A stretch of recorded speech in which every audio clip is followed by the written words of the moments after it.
To the joint meeting of the Scrutiny Committees. Firstly, before we start the meeting, I'd like to run through some housekeeping with you. So, in order to conduct this meeting in a safe manner, we ask that all attendees remain seated, except for comfort breaks, and that social distancing is maintained as much as possible. Attendees are asked to wear masks when moving around the building, however, masks can be removed when seated. Please ensure that all mobile phones are set to silent.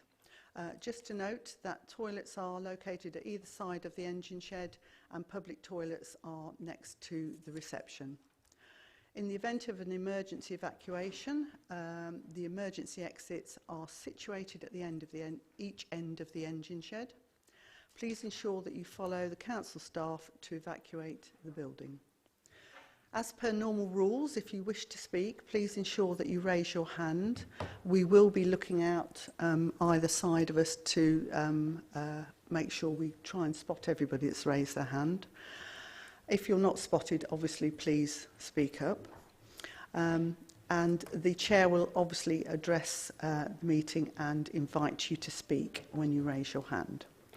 If a vote is required, all votes will be taken via a show of hands, unless a recorded vote is requested. And as at full council meetings, you will, for members of the Scrutiny Committee who are eligible to vote, you will have your laminated copies for, against and abstain on your table. So just to remind you, the green one is for, the red one is against, and the yellow is abstain. So if you are required to vote, please raise the correct coloured document to make the vote counting easier for the team. So, finally, I would remind members that this meeting is being live streamed, so please make sure that when you speak, you use your microphone and speak into the microphone. Thank you. I will now move on to the first item of the agenda, which is the appointment of a chair for the joint meeting of the Scrutiny Committees. And this is in accordance with Part 4, Section 8 of Scrutiny Committee Procedure Rules. Section 13, Joint Meetings of Scrutiny Committees, which states that the chair will be appointed from among the chairs of the committees who are holding the meeting. Those chairs present this evening are Councillor Harper, Chair of Growth, Environment and Resources Scrutiny Committee, Councillor Elsey, Chair of Adults and Health Scrutiny Committee, and Councillor Casey, who is Chair of Children and Education Scrutiny Committee and the Community Scrutiny Committee. So we have all three chairs present this evening. So, first item, can I therefore ask the Scrutiny Committee if there are any nominations for Chair this evening, please? Councillor Elsey.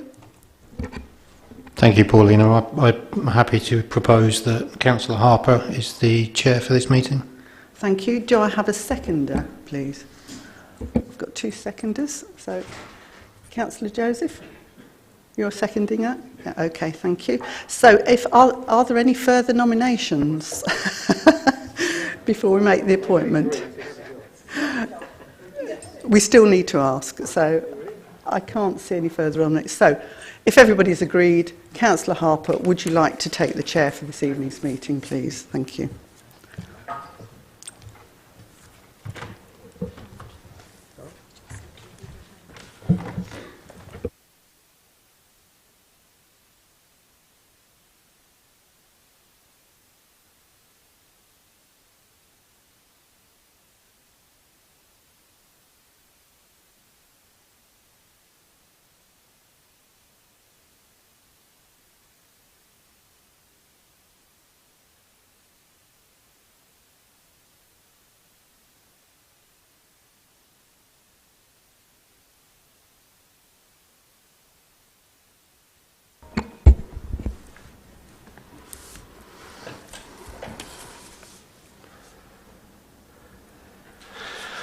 Okay, good evening everybody. Thank you, a bit of a rush I know, but thank you very much for bearing with me while I got into the chair, and thank you for the nominations from everybody.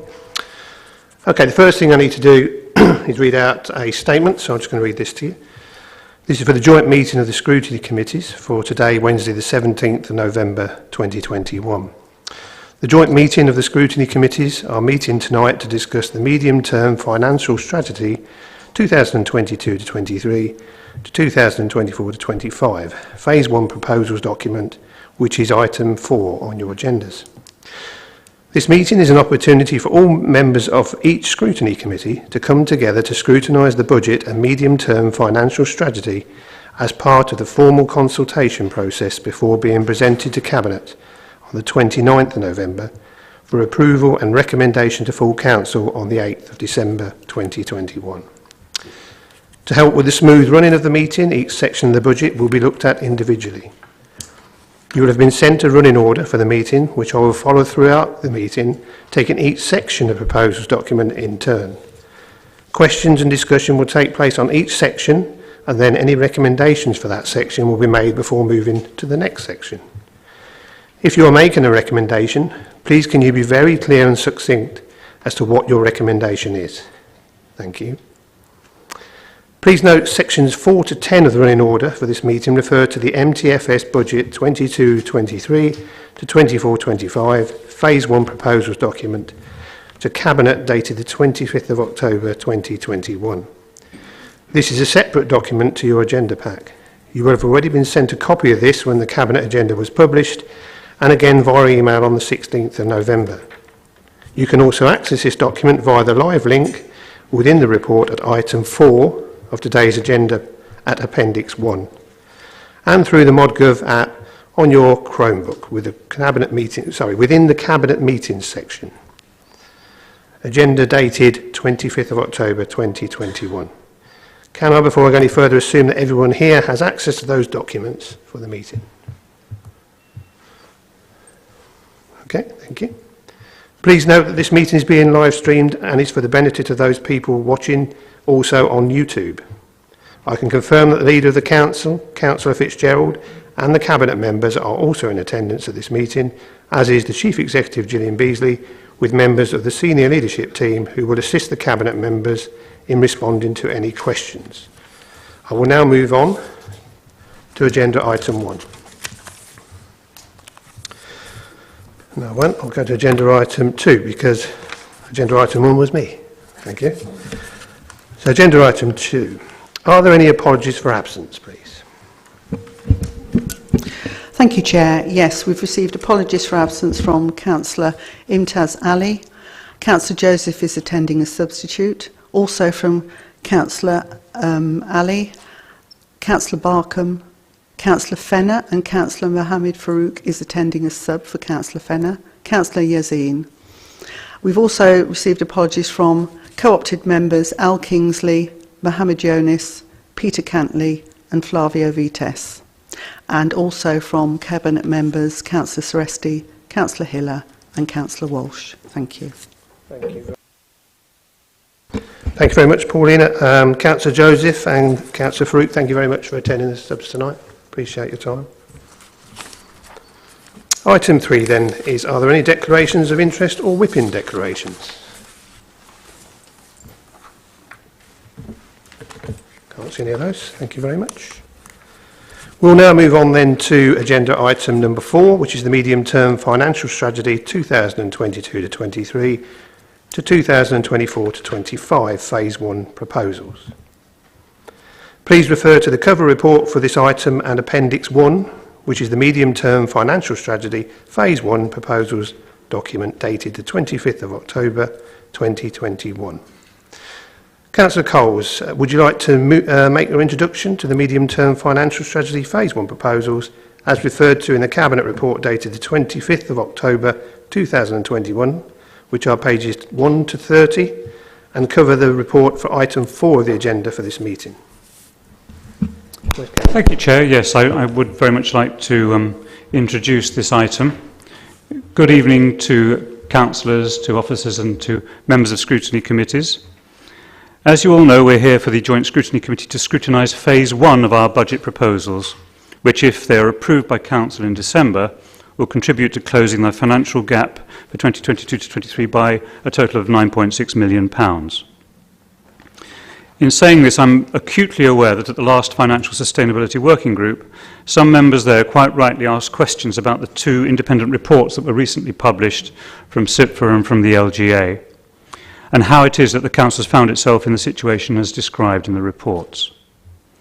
These questions must be answered in an open and transparent way, and so I propose in the first instance to present my view on this to a meeting of the Financial Sustainability Working Group, and in the next few weeks to allow us to properly discuss this.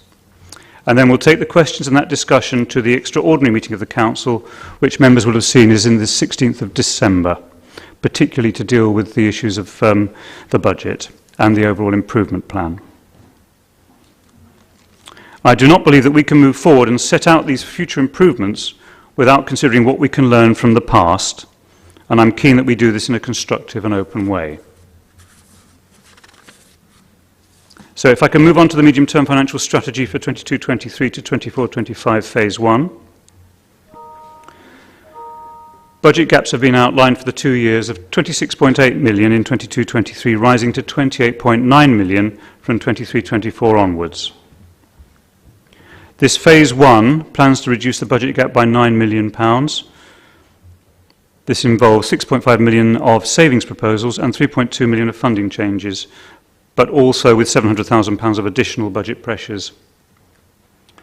This leaves a remaining gap for us to find of 17.8 million in 22-23, which will rise to £21.1 million by 23-24 to move the Council to financial sustainability in 23-24, which is the requirement of the Department of Levelling Up, Housing and Communities.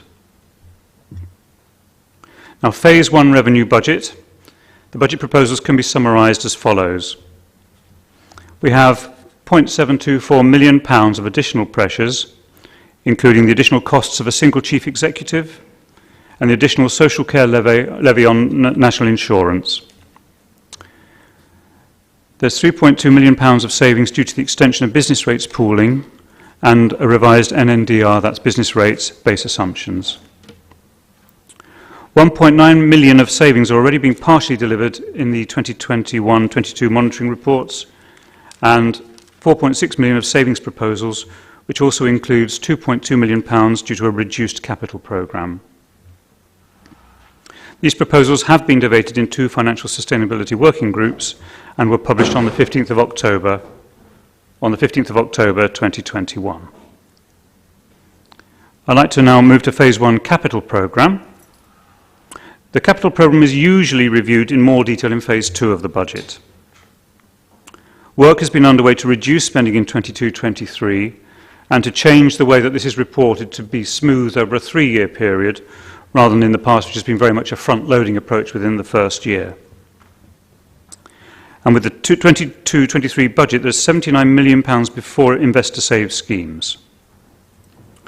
£70 million of new capital budgets are requested for approval in Phase 1, and these include Clare Lodge refurbishment, Westcombe Engineering machinery investment, contributions to the Highway Agency for the A14 improvement scheme, and the building of a mausoleum at Fletton and Eastfield cemeteries, and we have covered these in some detail in previous meetings. Phase 2 budget. So this still leaves us with savings of just under £80 million to be delivered to balance the 22-23 budget, and £21 million on an ongoing basis. Processes have been put in place to deliver this and move the Council to financial sustainability. Deliverables from these work streams are set out in the 2 DLUHC reports issued on the 2nd of November. Now, these are the core work streams. Capital programme reductions. Here the Phase 1 programme will be reduced as per the DLUHC requirement to minimise council-funded schemes to only those that are legally required and to stop all others. Asset disposals. The government is clear that any budget deficits in 22-23 will need to be funded from the sale of assets, as well as the cost of transformation of services. Third item is contracts. Now, the Council manages over £200 million worth of contracts, and these are being reviewed to see if we can reduce or change specifications and to ensure that we can retain effectiveness. Fourthly, the forensic reviews of individual services that are being delivered by SIPFA, starting with adults and children's and working through housing, planning, culture, leisure and communities. And all of this work will then be identifying new ways of delivering services at lower costs. And finally, we're progressing £9 million of other savings that have already been identified by our officer team through the Rapid Implementation Team Group. Now, these work streams will be brought together in a single improvement action plan, which will be set out in 6 monthly segments, so we don't try and eat the elephant all at once, but one bite at a time, and report into an improvement panel who will assess progress and report back to the Department of Levelling Up Housing and Communities. Now, it's vital that the Council remains in control of its own destiny by delivering a sustainable budget and showing progress to the Department. If this is not the case, intervention is likely to follow, and through it, total loss of control of the spending of the Council. The remaining gap of £80 million is going to be really difficult to bridge, and all Council effort needs to be focused on this, which means priorities might well need to change in the short and medium term to ensure that spending is only made on statutory, business critical and legal requirements. Now, I'd like to close with the Director of Resources advice, which is the Phase 1 robustness statement, which has been in our reports over the years. This underlines the financial position that the Council finds itself in, the present uncertainty in developing medium-term budget plans, and the adequacy of reserve levels. The Director of Resources sets out that the balance of funds within the General Fund is at an adequate level of 3.2%. Normal recommendations would be at least 5%. Our available reserves stand at 13.6 million. Thank you, Chair. Thank you very much, Councillor Coles. Okay, we'll open to questions. If you could do everybody a bit of a favour and name your page and the item you're talking about so we can all follow. Thank you. So who's first? We'll go for Councillor Casey then. Thank you, Chair. My question's actually, it's similar to a question I have almost on an annual basis, but it's on page 10, and it's to do with the capital financing costs of about 31.5 million, which I believe is the interest payments on money on capital expenditure in the past.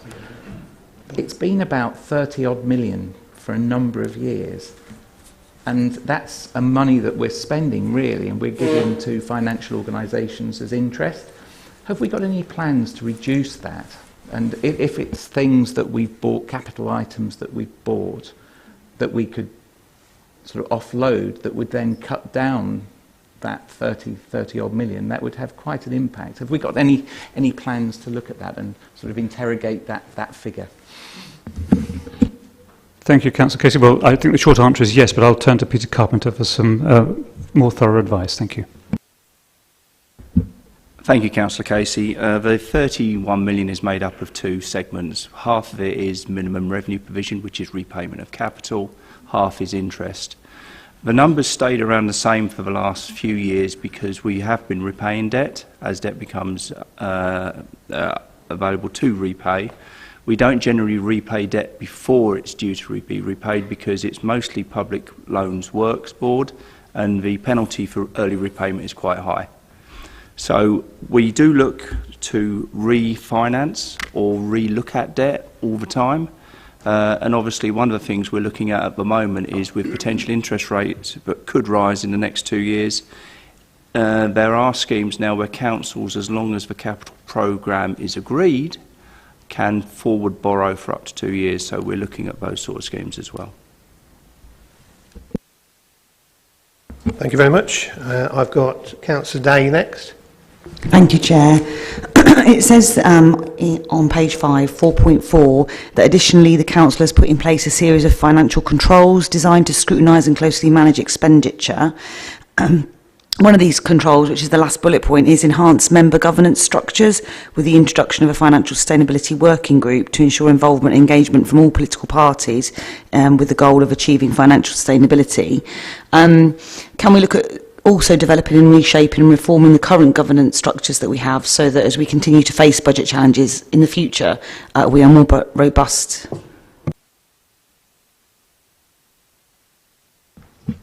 I thank you for your question, Councillor Day. I'm just turning to see who would be best to answer that particular question. I'm wondering whether the leader would want to answer that one. I thought I did answer this at Council, but forgive me, Councillor Day, if I didn't. The Constitution and Ethics Committee will look at any proposals brought forward by any member about the governance structures that currently exist in the Council. Parish Councillor June... Oh, sorry. Sorry. Gillian Beazie, you have something to add? Sorry, can I just also add that in Councillor Coles' introduction, he talked about there being an improvement plan which will come to your meeting in December. Within that will be some paragraph, not paragraph, a whole section on governance. So we'll see a strengthening of governance around the kind of challenges that we've got, and that will come to you at that council meeting to be able to debate that. So there'll be another place for this discussion to be had. Okay, thank you. I've got Parish Councillor June Bull, please. Thank you, Chair. My question relates to page 15, paragraph 5.4. Where are we with the Empower loan status, which Deloitte's calculated at 20.4 million at the end of the last fiscal year? I appreciate there was a restatement of value and an interim asset manager has been appointed to manage the solar rooftop assets, plus full procurement will be run for a permanent asset manager to manage the portfolio over the next 3 to 5 years.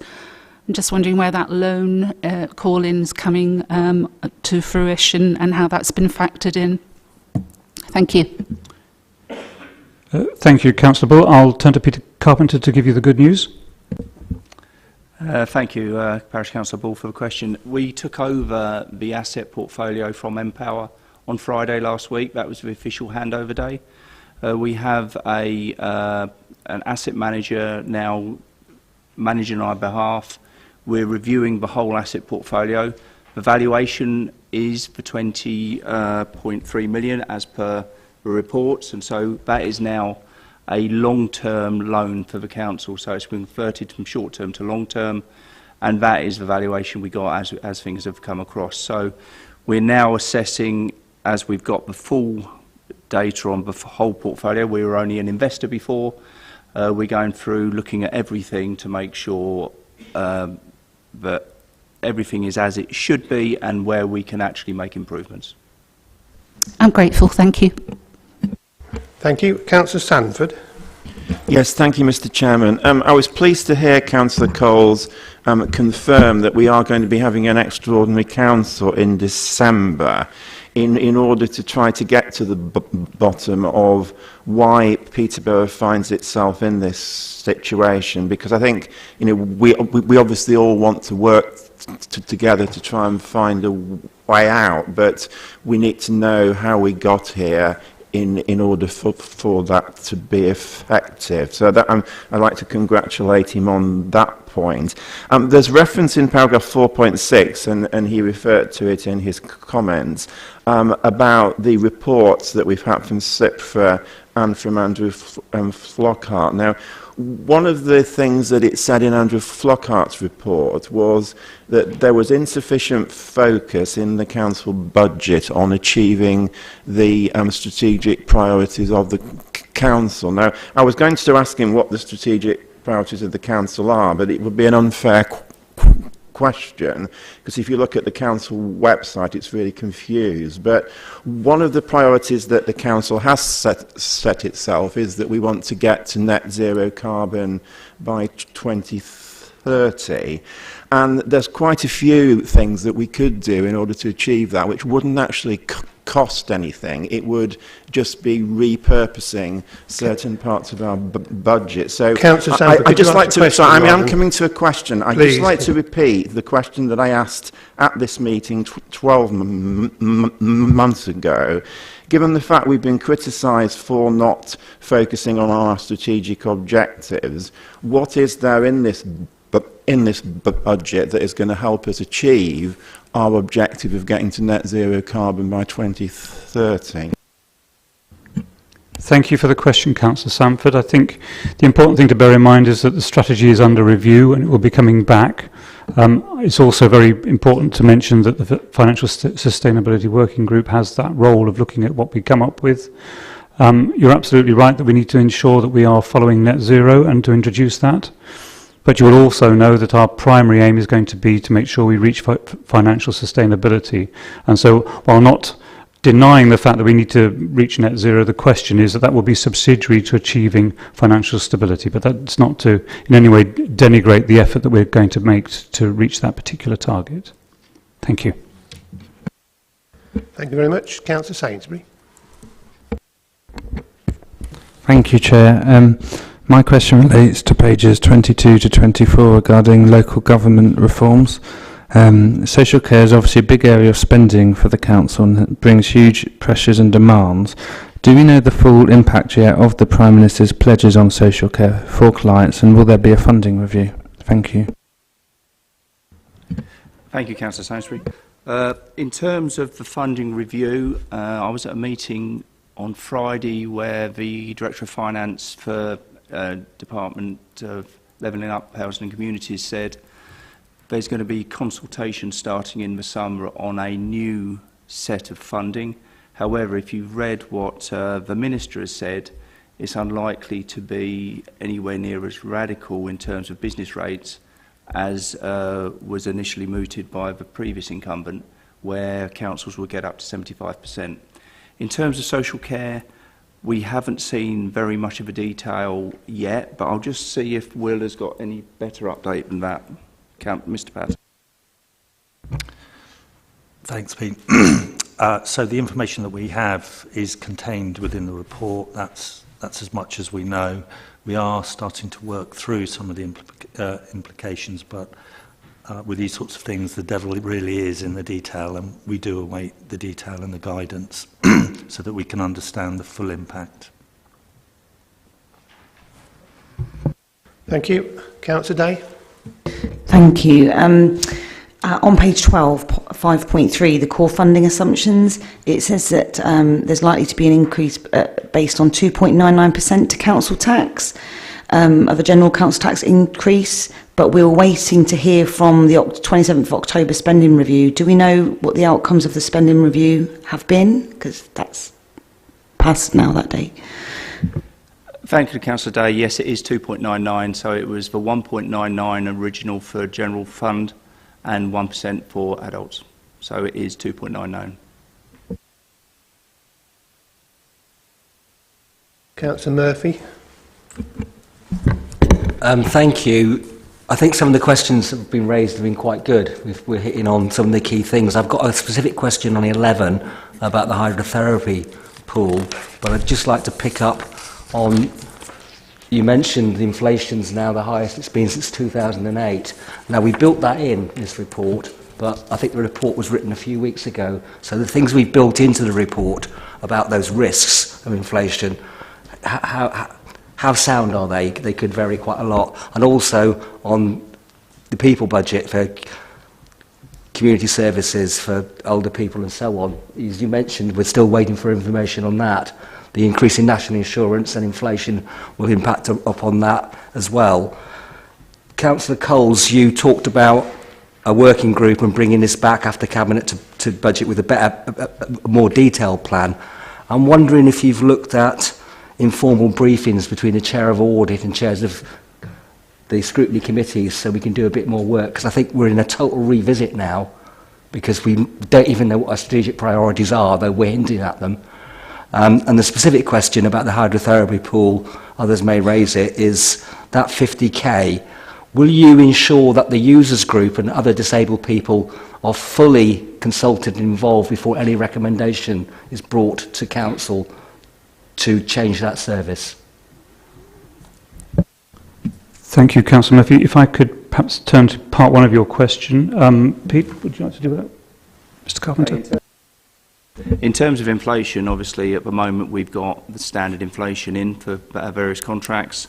In terms of the NI increase for our staff, that's included in the government settlement, and we will know that settlement from what Alex Skinner said on Friday, probably around Thursday the 16th of December, it's going to be about as late as it's ever going to be, which most of the Directors of Finance weren't overly enamoured about because we have to get a budget out 3 weeks later.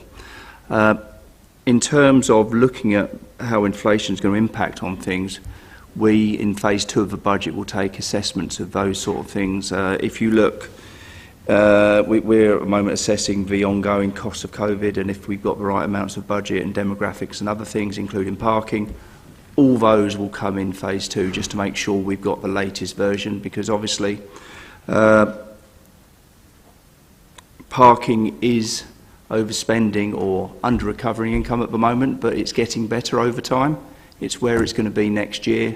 The other major thing we'll look at in this period is business rates. At the moment, if you look at the monitoring reports, the monitoring report for September shows that business rates is now down to just 10% under recovery. It was 4% before we put back in the bills for leisure, hospitality and retail. Hopefully by the end of the year that will come down to about the 4% level, which is in line with what most councils are expecting for this year and what it was before we did the bills. So that's the first part. Second part was the hydrotherapy pool. I can start on this. A lot of work has gone on with the hydrotherapy pool, and the 50k was our ongoing revenue costs. We have a new provider or someone that's going to take it over, and there will be continued community usage of that pool. James, is it you that got the detail? I can't remember now. Sorry, Adrian. Thanks, Pete. Thanks, Chair. Just to confirm what Pete is saying, we expect the sale to progress subject to approval of the proposal. It'll be a minimum of 20 hours community use a week, although we expect that to be far higher. Because many of the physiotherapists' clients use the facility elsewhere in the afternoon and in the evenings. And I can absolutely reassure you that the very, very effective, very committed Friends group of St George's have been fully engaged throughout the process and watching anxiously to make sure we and guarantee that community provision. Thank you. And if I might just round off with your question about informal briefings and working with audit and with scrutiny, that's part of that governance element within the improvement panel that will be brought through the Financial Sustainability Working Group and then back into full council at the right time. Thank you very much. Councillor Sanford. Yeah. So I was going back to a previous question, actually. There was a previous question that mentioned the Andrew Flockhart and the SIPFA reports, and a couple of themes that they brought were really clear in them was that one of the contributory factors to the council's financial problems was failings in scrutiny and failings in sort of audit. Now, in response to the question, Councillor Fitzgerald said, well, you know, people can put items on the agenda for the Constitution Committee. Well, we've actually got a meeting of the Constitution Committee coming up next week, and I've just looked at the agenda, and it's got the civic protocol and the start time of the Constitution Committee. So, given the fact that we've received these fairly strong criticisms of our audit and our scrutiny functions, and given the fact we've been told that the Constitution Committee is the forum for talking about those, why is it not even on the agenda?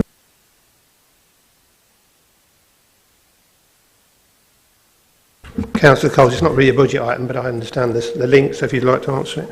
I'll try to answer that question. I mean, clearly, I'm not a constitutional specialist, but in the way that we're developing this and in terms of the SIPFA and the LGA reports, the question of training is being looked at, as you'll be aware, and also about strengthening audit with an independent member. So there are a whole load of issues that are coming for the 16th of December. In effect, we can start talking about them there and within the governance procedures that we've talked about before. So one's got to come up with a decision about how we do it, and then, of course, you can take it to Constitution. I'm not entirely sure it will be ready for discussion at Constitution at that time, but by all means, bring it forward for formal Constitution in the due time. Thank you very much. Thank you, Councillor Coles. Can I just remind everybody, please, just to name your page and what paragraph you're on? It just helps everybody follow.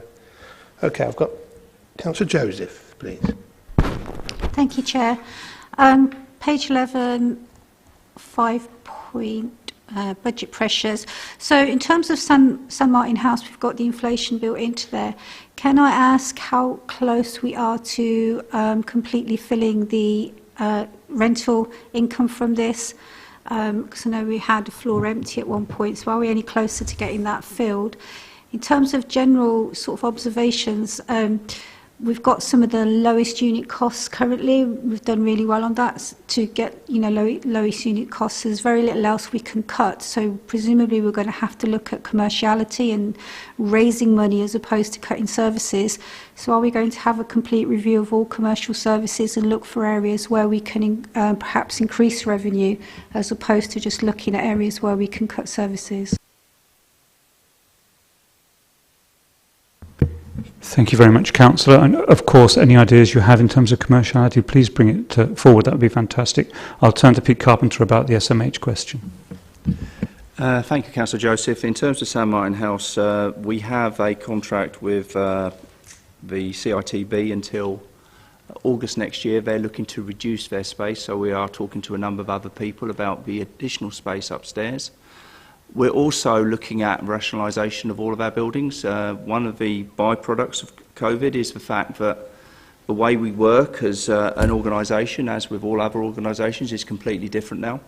And so we're looking at what space we actually require going forward in this building and how we interact with the public and how that's done. From that, we will have a revised space or requirement for all of our corporate buildings, and then we'll look at who the best people are and other partners who might come into these buildings. One of the limiting facts of that at the moment is everyone's doing the same thing and downsizing, so looking for partners is far more difficult than it was maybe a year ago. So that's where we are there, and we're continuing to look. I think in terms of raising money and phase 2 of the budget, the budget book talks about 3 or 4 major areas. Obviously, the areas that the RITA's looking at is again around some of the commercial aspects and can we do other things better? Because we're going to get to closing the gap by a number of different things. It's not just going to be one thing. It's not just going to be cuts. It's just not going to be efficiencies. It's going to be a whole range of things. Thank you very much. Councillor Moyo, please. Thank you, Chair. My question relates to page 19, section 6.4, adequacy of reserves. This section makes very clear that we need to build on our reserves, and I'll be interested to find out what contingency plans are in place in order to do this. Thank you. Thank you, Councillor. And to Pete Carpenter, please. Thank you, Councillor. We're looking at the moment, and if you look at the monitoring, and the next monitoring report will come out with the next in Budget Cabinet, you'll see our underspend has come down even more, and we won't need as much of the COVID reserve to actually fund the difference in budget and the capitalisation direction. So all that will go into reserves.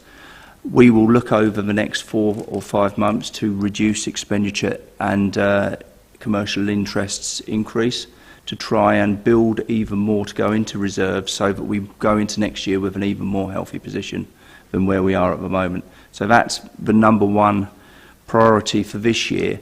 In future years' budgets, we've got to look at ways of, once we move to sustainability, to build reserves up in a more meaningful way that doesn't then affect frontline services as we're building them. Thank you. Councillor Wiggin.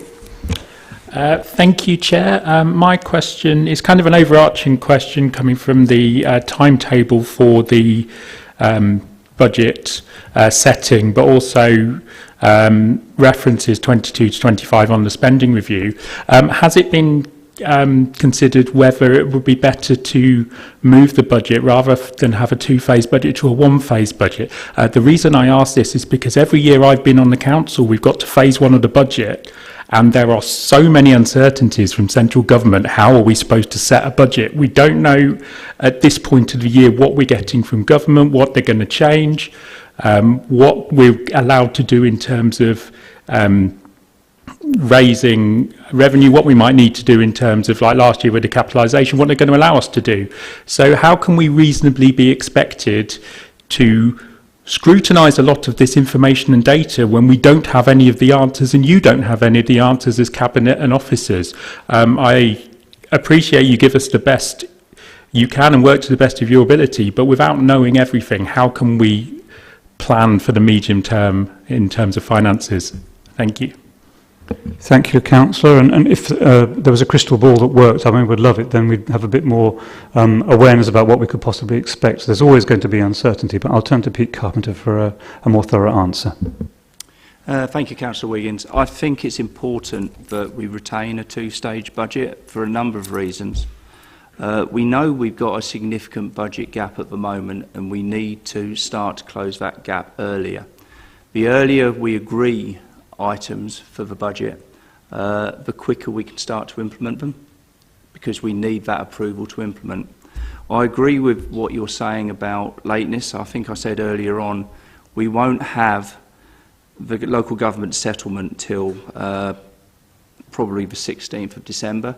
An assumption we're making at the moment with that is actually it's going to cover probably the increases that we're going to need to do around adults. It will include the NI increase and a number of other things, so it's going to be neutral. But if we did everything at the last stage, it gives us 3 weeks to actually go out, consult on everything. What this does is gives us time to implement what we can implement early, but also cuts down what we need to do in a really short period of time after Christmas to actually deliver a budget by the 11th of March. And in reality, as we've all debated before in this chamber, we need to actually build in time so we have enough time if there is an issue on budget day to rerun things. And so we don't have enough time after Christmas to do everything in one. And so that's why we need to continue doing as it is now. But I agree with you that this year, more than any other year, there are a number of factors that are going to come out in phase 2. Thank you. Councillor Day. Thank you, Chair. I want to revisit the health and social care, page 23, 8.2 section, and just drill down in a bit more detail. There's it's projected that there is going to be an £86,000 cap on lifetime care costs, and the implications of this is that service users will pay less for their care because of that first 86,000 it will be capped, and that the local authorities will be paying a larger amount for their care, and potentially these changes could take place in October 2023. And it also mentions there's a major risk that this funding is not adequate to cover the additional costs. And it's suggested that demographic and unit cost growth will have to be funded by council tax and long-term efficiencies. This sounds really precarious if this takes place. I know that you've already said that we haven't got a detailed proposal, but this could leave us in a really difficult position. I mean, it could really bankrupt councils, not just here, but in other places. And we'll be looking at really high tax rises. I mean, we're talking of council tax rises from 9 to 10%. Age Concern are saying this is what could happen. So how likely is this risk to take place? I mean, this is what I've been reading documents from the LGA, from Age Concern about what's happening. Just wanted to know about that. Thanks. Thank you, Councillor. And of course, you'll be aware about the rules around being able to increase council tax above 2% means we have to go to public consultation, and nobody likes to vote for being taxed more. But I'll turn to Will Patton for a thorough answer. Yep, thank you. So I'm afraid I'm going to have to default back to my last answer in terms of the devil is in the detail. Just to clarify a couple of points, though, on the 86,000. So the material change is that currently we pay for both the accommodation costs, sometimes called the hotel costs, and care, where people are eligible. Under the new social care reform, that changes whereby the local authority will fund the care costs but not the accommodation costs. It's unclear about how those accommodation costs will be funded, and as far as the £86,000 that we're funding, it's unlikely that older people will breach that care cap. It's much more likely that working age adults will breach that care cap, and again it's not clear yet about when that happens, particularly with working age adults, how that's funded going once they've gone through that cap. So I think, as we said earlier, there are lots of implications, and we're hoping that it will, we'll get clarity sooner rather than later, so that we can understand the impact on Peterborough.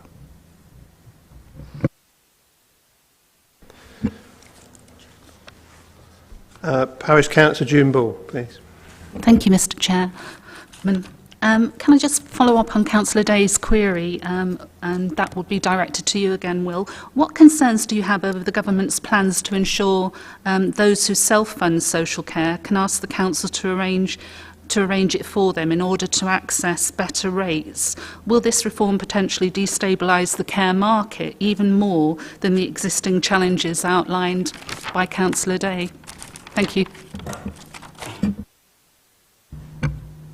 So, in answer to that, I think the two areas where the local authority will be impacted, one is the increased level of assessments that the local authority will need to make.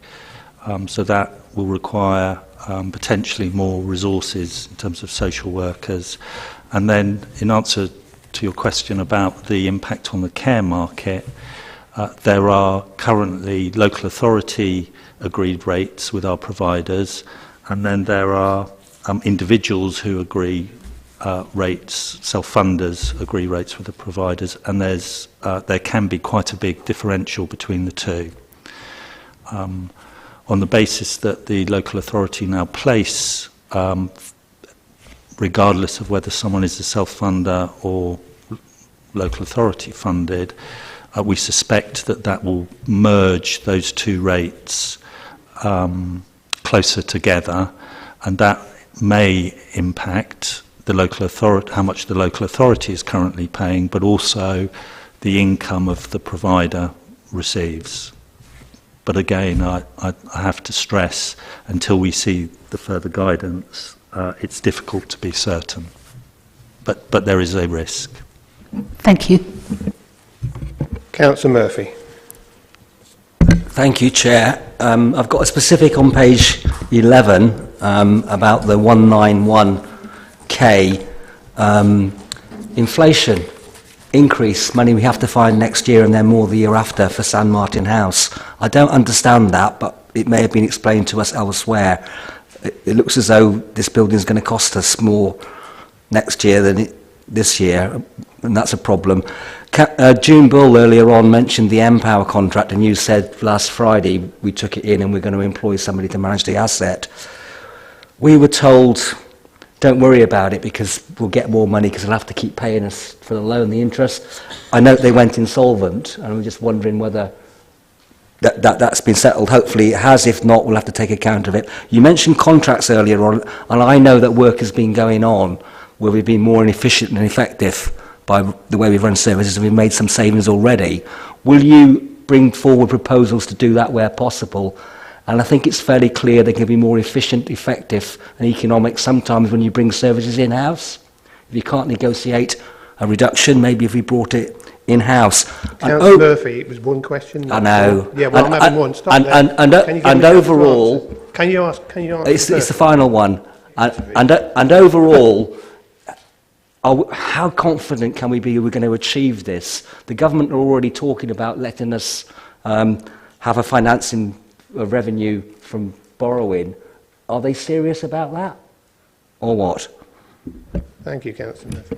Thank you, Councillor Murphy. I'm sure Pete Carpenter can answer all of these questions. Thank you, Councillor Murphy. San Martin House, the price increase is because we've now been in here 5 years. And so the original deal we had with them was an increase after 5 years. And so that's what that is. In terms of Empower, basically for the period up to Friday, we were getting development interest on the loan we gave them, the short-term loan. That's now dropped off, but obviously we get all the feed-in tariffs and all the money there. And so the ups and downs, we will be in a better position because we now manage that overall. So that's with that. In terms of contracts work, significant work will be going on that in phase 2, and that will come back through the Financial Sustainability Working Group. And the final point on confidence, sorry, remind me on the last point. I didn't write it fully down. So you've been answering questions and the administration have been saying this is what we're doing, etc., etc. How confident are you with all those variables that we're actually going to be able to do it? And people are looking at the government maybe saying, actually, we know it's really tough, so we're going to let you, because of COVID and other things, we're going to let you finance revenue through some borrowing facility. Okay. Right, to be really clear on this, the government expect us to get to sustainability in 23-24.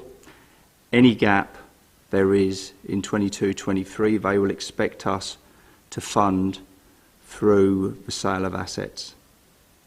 And so that is the direction, and that was direction we got a week and a half ago in a meeting Gillian and I were at with the department. So they are expecting any gap, if there is a gap, to be funded through the sale of assets. And if I may just add a comment, the fact is that we have to be showing that we can generate that confidence within the department by us working together as we have been to deliver financial sustainability. So the pressure is on us to deliver what the people of Peterborough want, but also under the guidance of financial sustainability by 23-24. Okay, I'm going to go for the last question now. This is the last hand up. You want a question as well? That's what I'm going to, actually. I was going to you, Councillor Cam, sorry. I've got Councillor Casey who wants to come in as well. Thank you, Chair. Am I allowed to actually go on to Appendix C, or...? No. No? OK, that's fine. We can do when we get to it. That's fine. Just please put me down for then.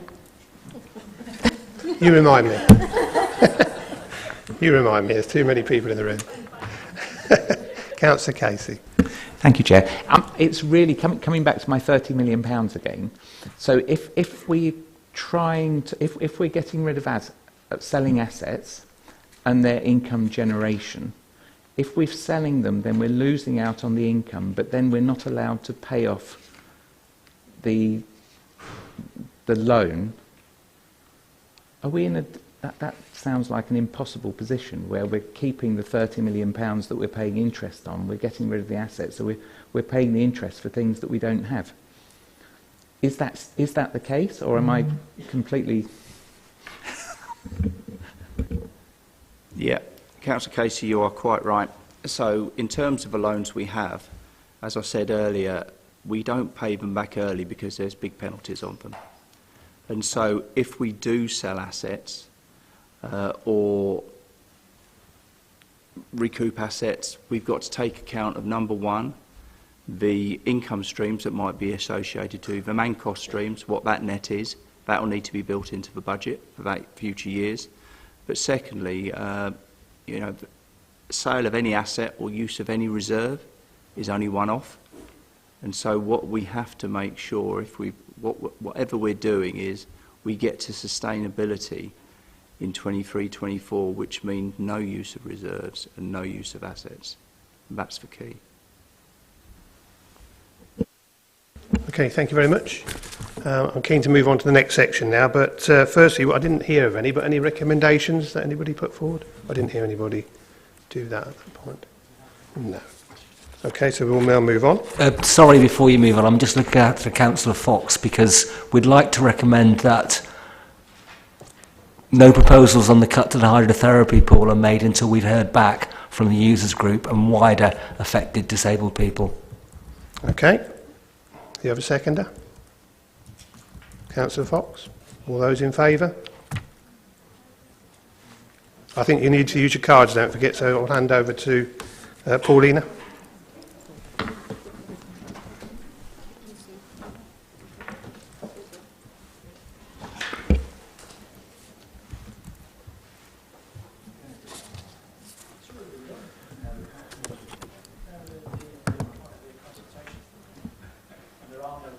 Guys, there's only one meeting. Thank you.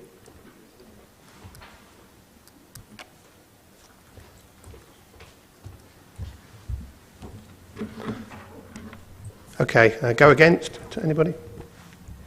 No, there's no consultation on recommendation, sorry. Any against? Can't see any of those. Any abstentions on it? Can you put them up? So there's 4. Okay, so that recommendation is carried. Thank you very much. Yeah. Yes, I'm just going to get it clarified. Councillor Murphy, could you repeat your recommendation for Paulina? We're not going to decide it now. You've got it. You've got to say it. We're not going to. Do you want me to repeat it? Just say it. As it is, yeah, please. I think the recommendation was, as you'll hear on the audio recording, was that we recommend that no proposals for the reduction in the hydrotherapy pool funding are put to council until the users group have been fully consulted and asked about it, and the wider disabled communities that it may affect. No, we can't do that. We can't. But the Secretariat will double check, and hopefully this will help them. Okay. We can't keep chucking bits in. We're not. There was a bit about reporting back as well. Okay.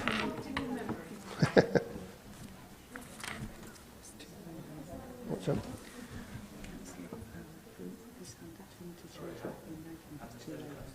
No. Okay, so the recommendation has been passed. Okay. Right then, we'll move on. Item 5 now. Can everyone note that we are now considering Appendix A of the MTFS detailed budget position, Phase 1, which starts on page 31 and runs to 32. The relevant Cabinet member or lead officer will respond to any questions relevant to their portfolio in this section. Would any Cabinet member like to introduce any area of this section, or should we go straight to questions? Straight to questions? Okay, fine. So remember, this is pages 31 to 32. Any questions then, please?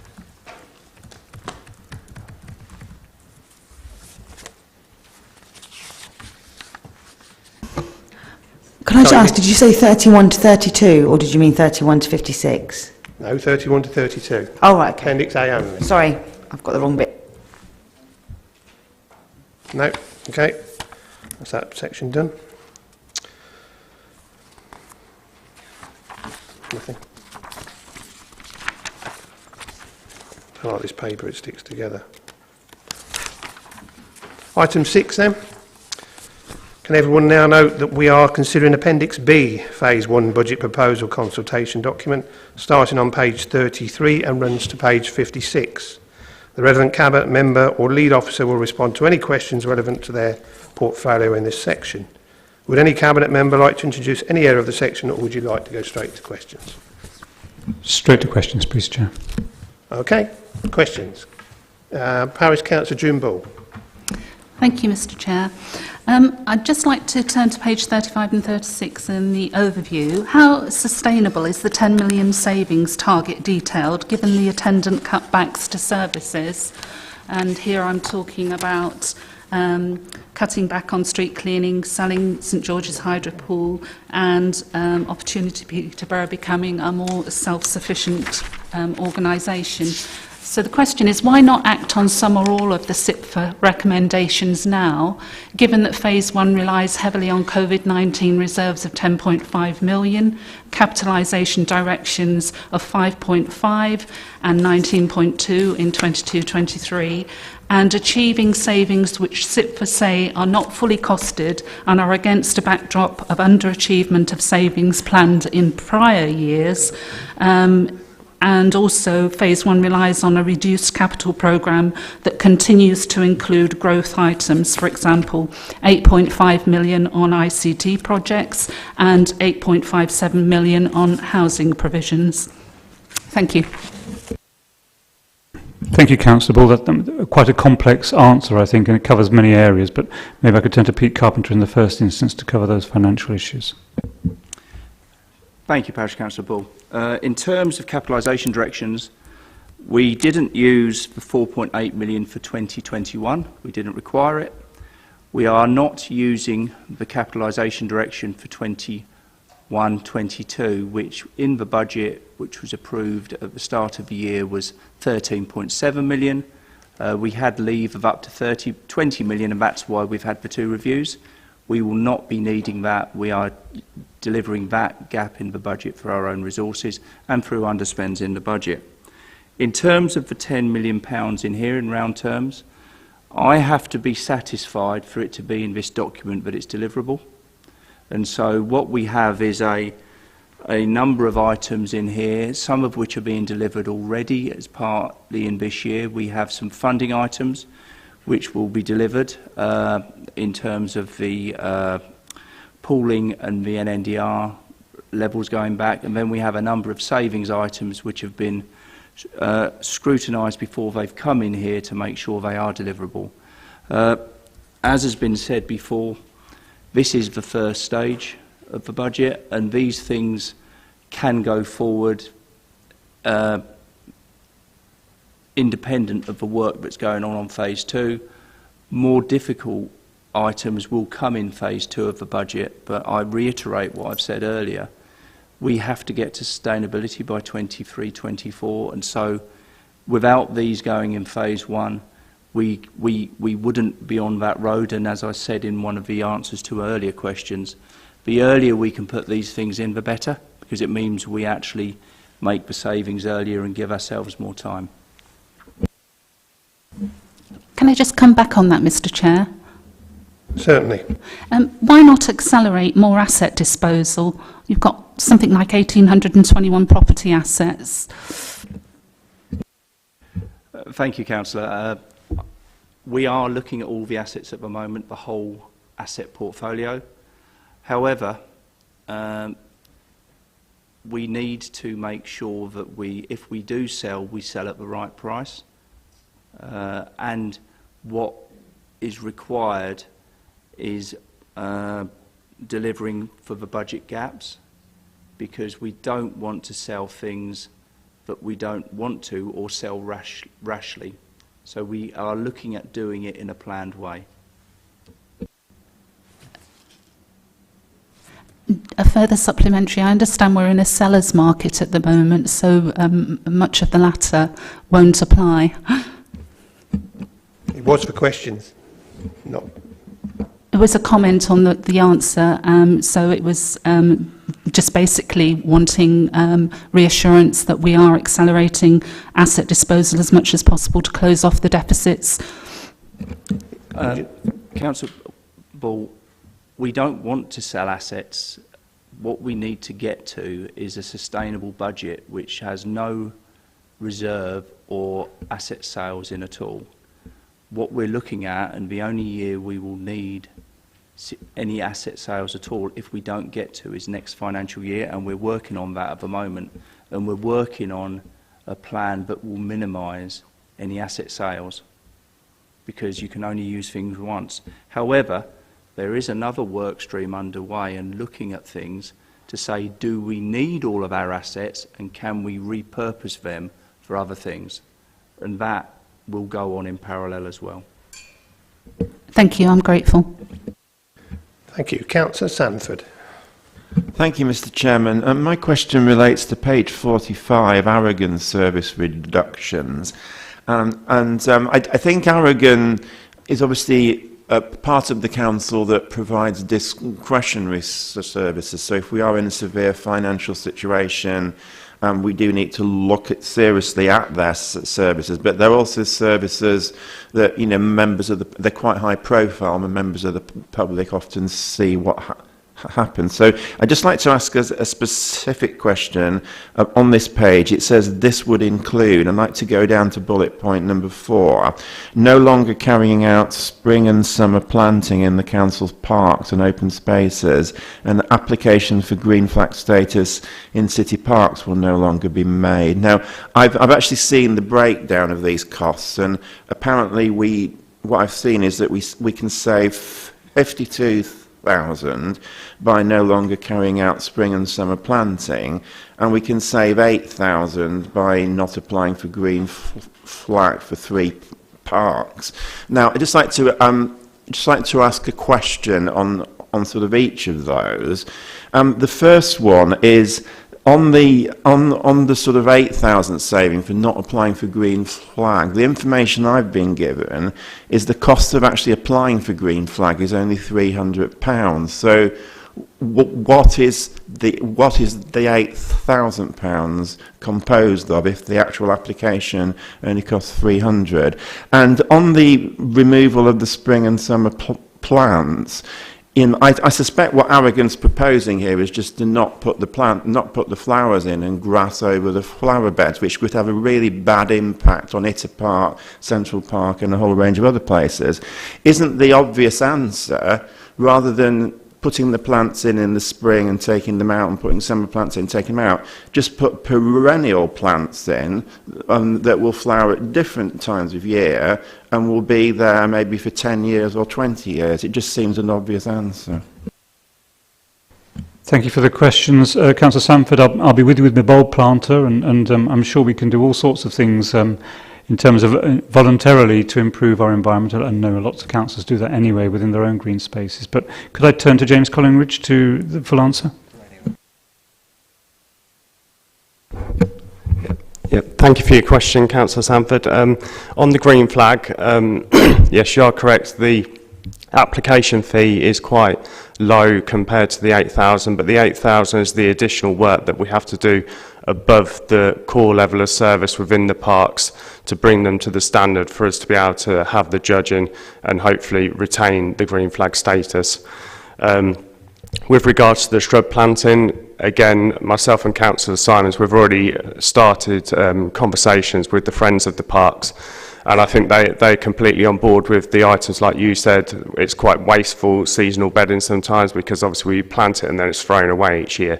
So we're working with them to look at perennial options, wildflower options, but not just looking at the council being able to fund this. We're also looking at the Friends of the Parks applying for external funding and grants to pay for these perennial plants to be installed.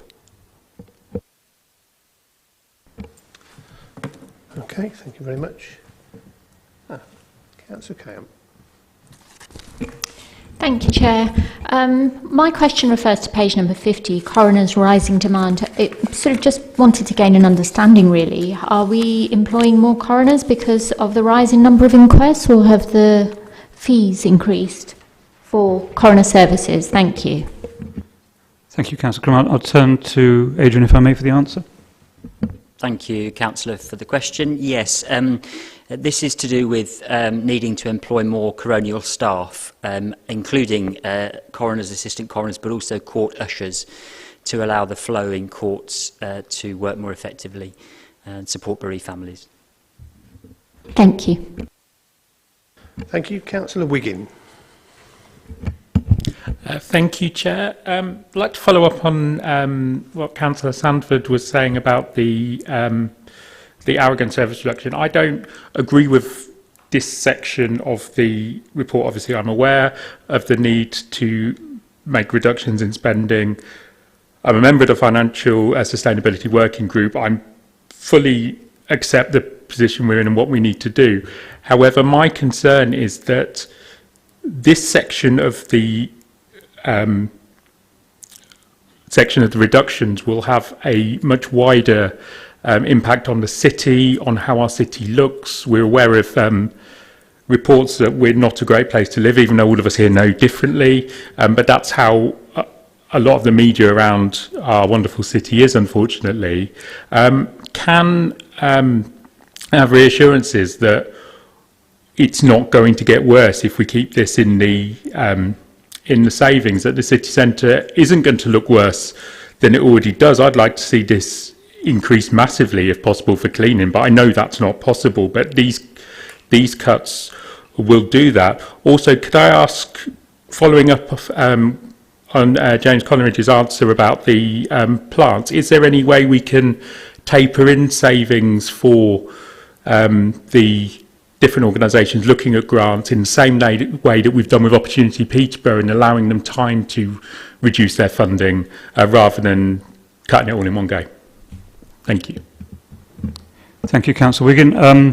It would be very nice to be able to taper it. I just would ask you to focus on the fact that we have to deliver these savings and we have to deliver them all as much as we can in phase one. If you'd like to suggest where we can save some money to allow that tapering, I know we've discussed this in Financial Services Sustainability Working Group on many times. The simple fact is we need to do this, and you'll be aware of the Business Improvement District and the hopes we have there that that's going to improve the city centre with businesses themselves. And perhaps I could turn to James for a final comment. Yeah, so city centre-wise, obviously we will hopefully work with the Business Improvement District for that area. The cleansing services that are proposed in here were additional above the core level of service that we're offering. So, for instance, the spring cleaning, the hit squad. Obviously, we have got quite a bit of fly tipping that the hit squad do deal with, but this will now be picked up by that core team that are going around the city.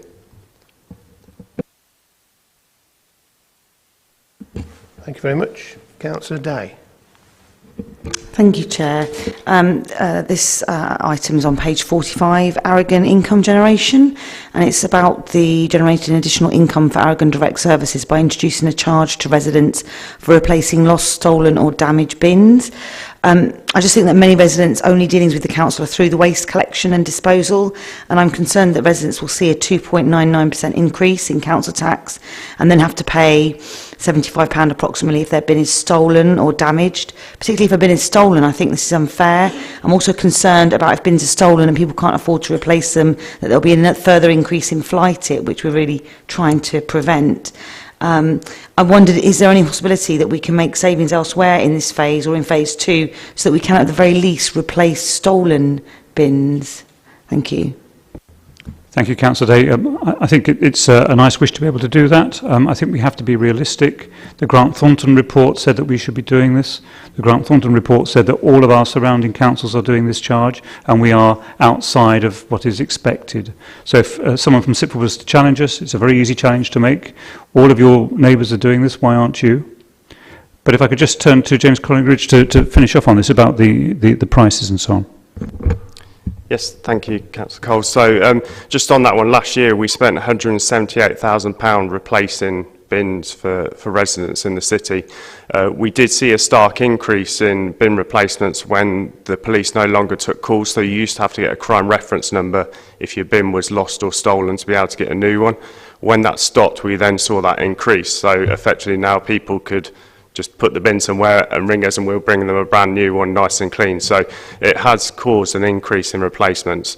The £75 wouldn't be what we're looking at for a replacement bin. It would be, we'd be looking at the value of what we're paying. So when you think a standard kitchen caddy is around £1.25, a standard bin is around the £25 mark. So we're not looking to profiteer. It's about covering that cost that we've currently got coming in. Thank you. And just to finish off, of course, what we have said is that if our own staff damage the bins, then we will replace it without charge. Thank you. Councillor Sandford.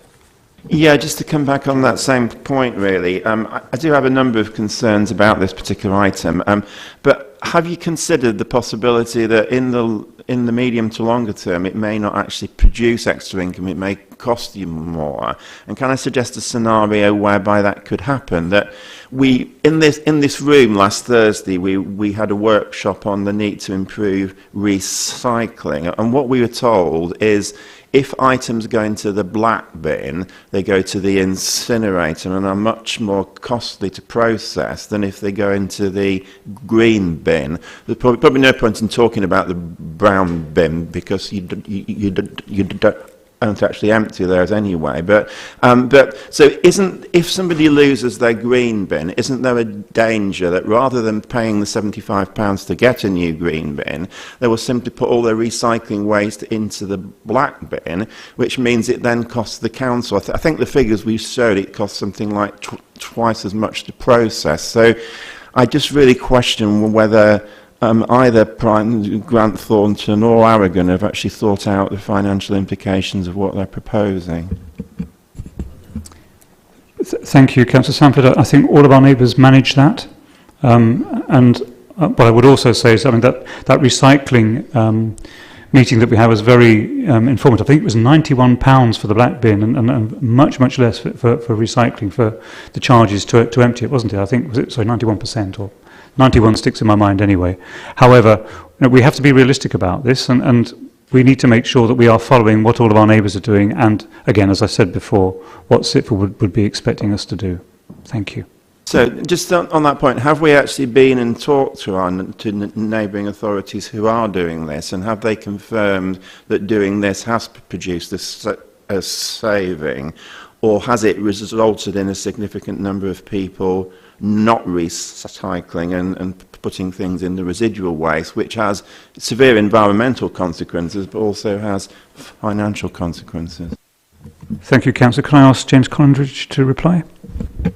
Thank you, Councillor Coles. Yeah, we did. When this was put forward before, we did look at our nearest neighbours who are already charging, and none of them highlighted to us that they'd seen an increased cost in the black bin.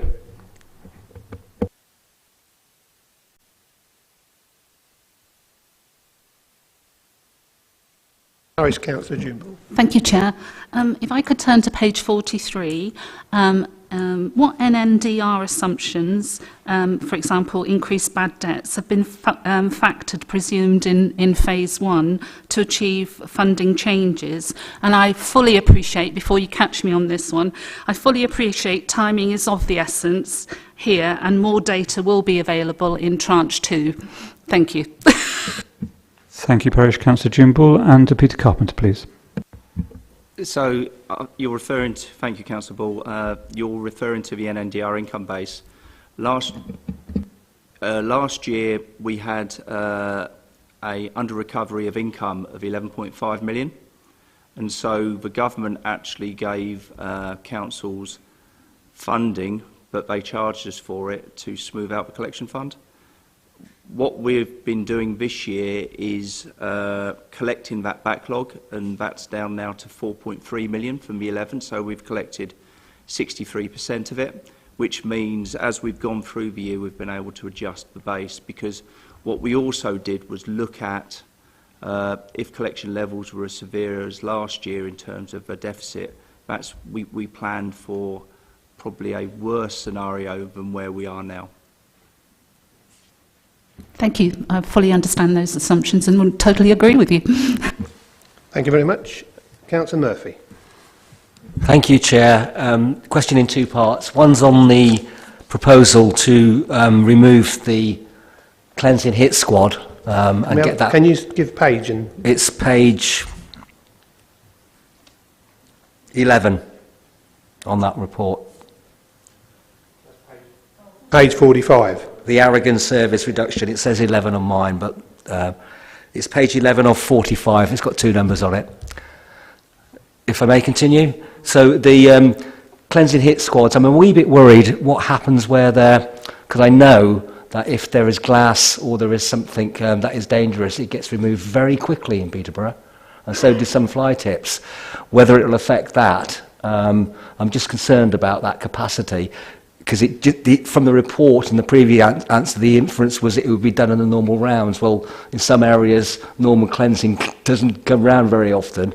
And the other one was on the bin charge, as other councillors have mentioned. There is a concern, I think, that, particularly on the green bin, for our recycling, for our reuse, for the environment, we need to encourage the use of green bins. And I'm wondering whether our neighbours had looked at that. I know East Cambs in particular had a scare when their level of recycling was going down, and other councils have brought their service in-house. So I'm wondering whether we might be minded to have another dig into that. In some areas the problem is because the green bins are contaminated, they never get picked up. You know, maybe cleaning them up and getting people in Millfield to use them. But I'm just wondering whether we need to hold off on the charge for green bins. There's many people in Peterborough, particularly Millfield and core area, who've not had a green bin, where there's a transit, where people move around every 3 or 4 months in some streets.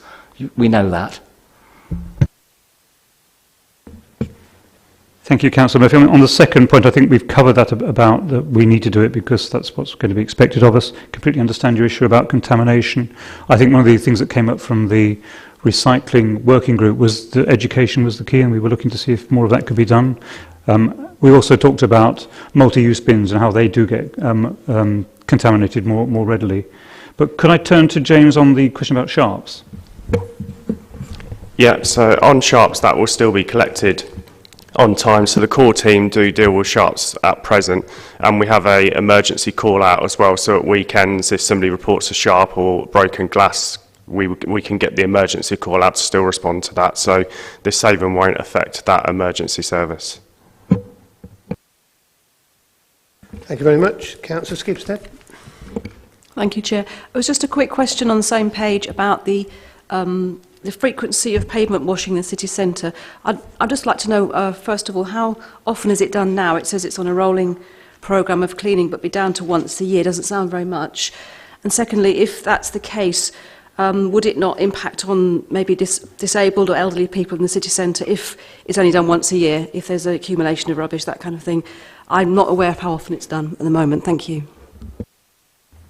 Thank you, Councillor Skipstead. I'll turn to James, if I may. Thank you. Yeah, it won't impact at all on accumulation of rubbish because the core sweepers will still be operating in the city centre. So we have a hot wash, which at the moment comes out most weeks, and they do a little bit at a time to try and keep on top of the city centre. This is looking at going back to more how it used to be done before, where it was just one intense wash per year. Councillor Robinson. Thank you. Okay, it's just a quick question about the bins before everyone sighs on page 45. I can appreciate Councillor Cole's comment that it needs to be done, but I just want to ask if we do it wisely. So it's great to hear that a caddy only costs £1.45, but I just wonder if we've modelled that it might cost us more in admin to chase that charge than giving that caddy away for free. And it's great to hear that neighbouring councils have found that charging for recycling bins didn't create an increase in what was put into black bins. But can I ask, are we sure that they actually measured that?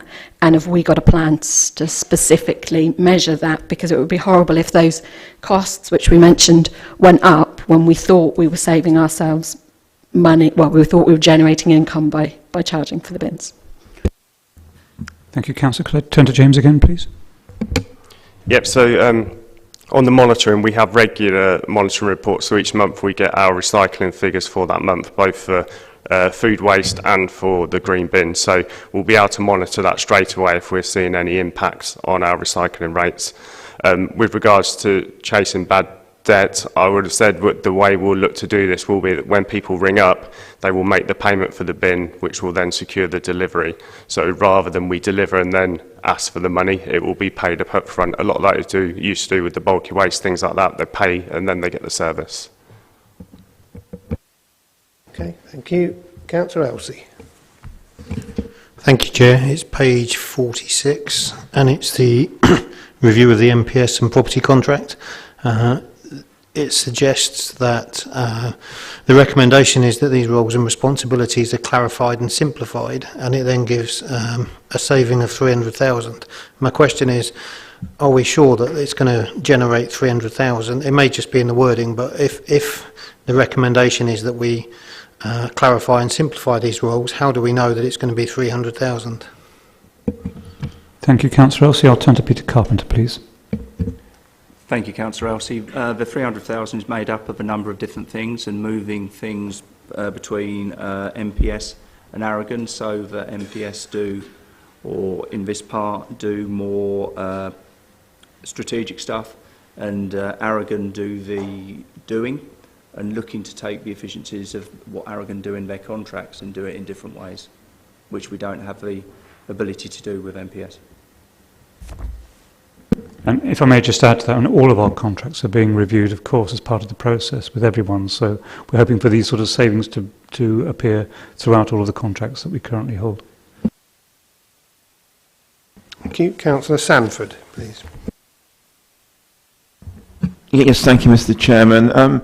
In respect of the green bin and the black bin, I've got a recommendation I'd like to put forward when we get to that point. But my question is on page 44 about reduction in the capital programme. Now, since this was published, we're now under instruction from the department from Levelling Up to say that we've got to cease all capital spending apart from what is essential.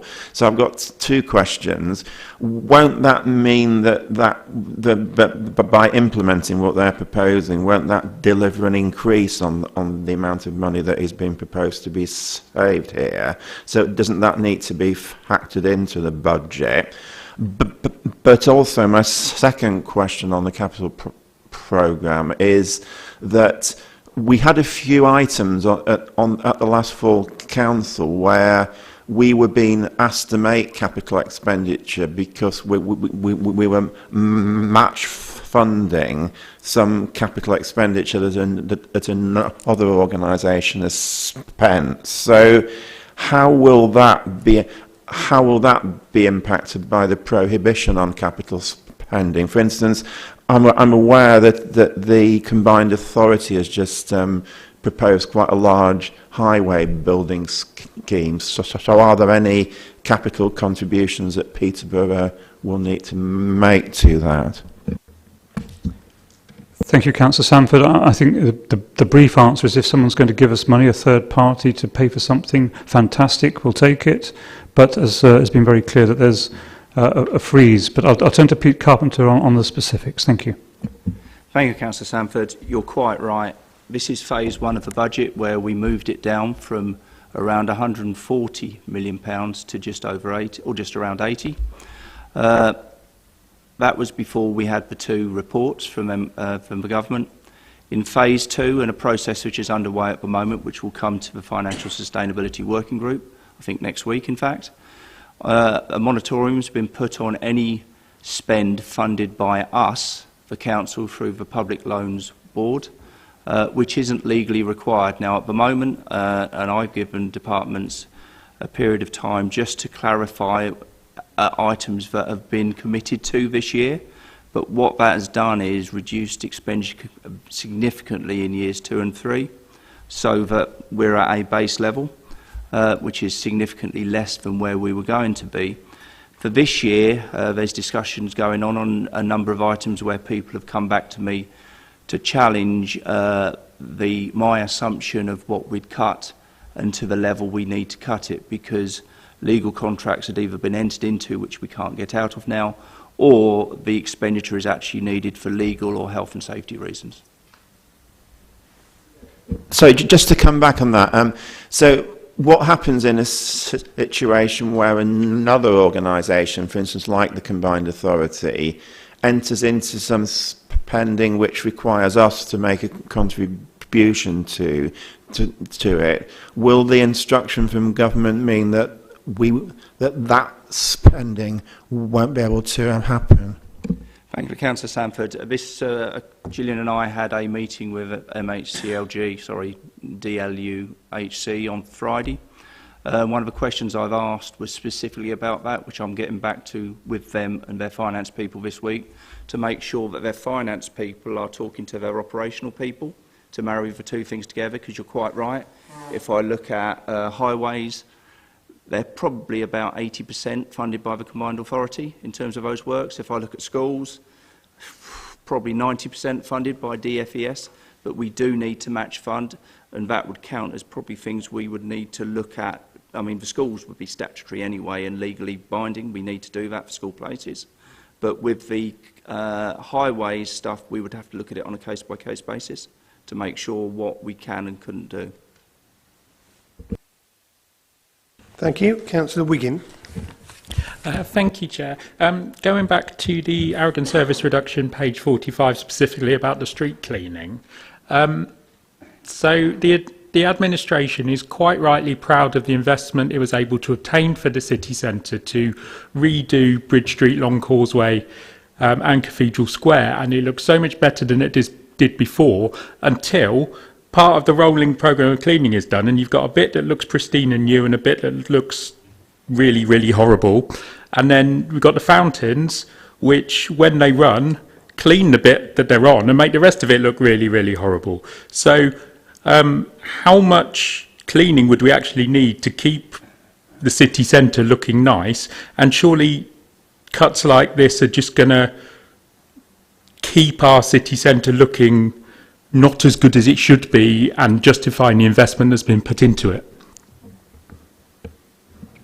Thank you, Councillor Wigan. It's a very subjective view, isn't it, about what's good enough. We accept that we're not going to be doing as much as we would like to. But James, do you have anything to add on this one? The only thing I would add, obviously, with the hot wash, we're not hot washing the whole of the city centre as is at the moment. We're only doing Cathedral Square and Bridge Street. So places like Midgate, Long Causeway, none of them are getting any hot washing facilities at present.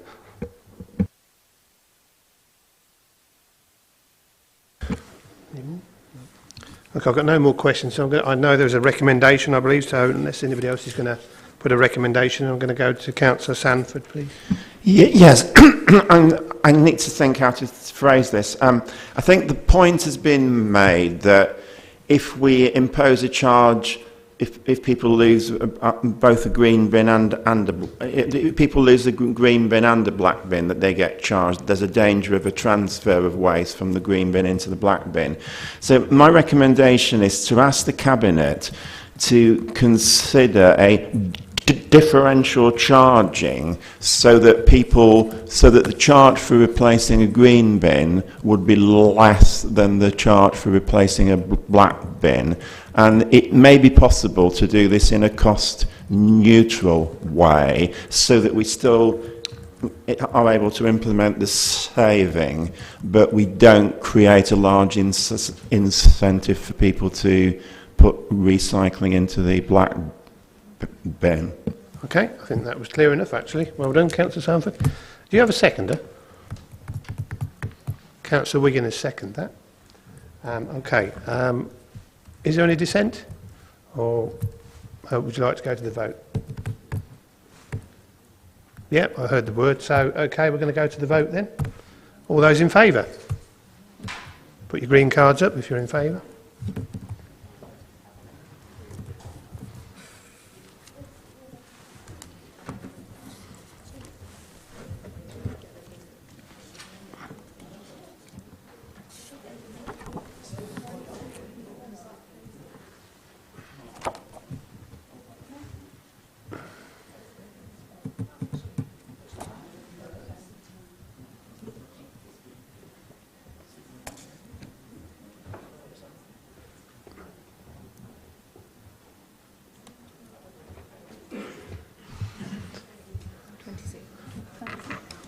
And against? Against? Any red cards going up? No, any abstentions? I'm going on that one.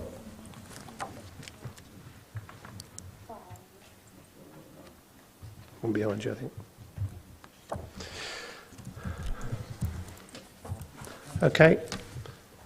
So fair to assume the recommendation is carried. Thank you very much. Right, so we're going to move on now to... What's up, Councillor Wigan? You got your hand up. Another recommendation. Oh, sorry, yeah, okay. Over to you, Councillor Wigan. Yes, thank you, Chair.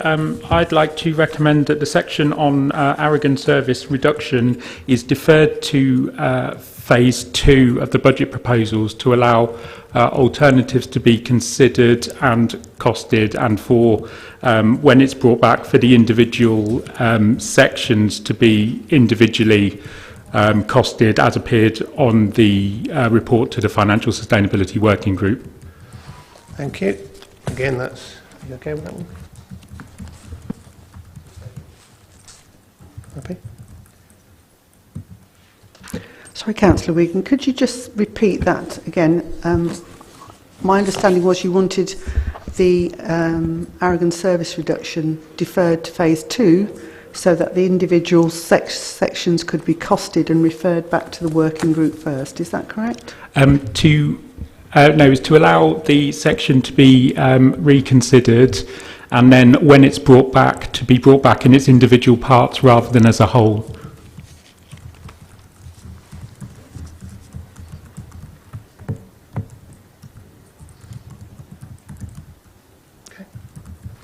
Okay, can I have a seconder if you have one, please? Councillor Sanford has seconded. There is dissent in the House because I'm against it. All those in favour, please? In favour? Red, green?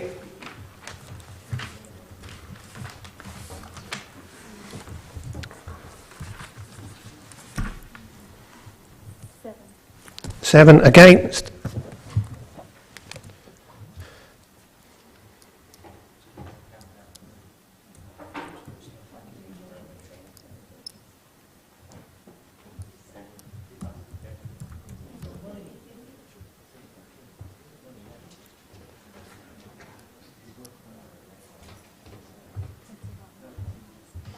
Thank you. Any abstention?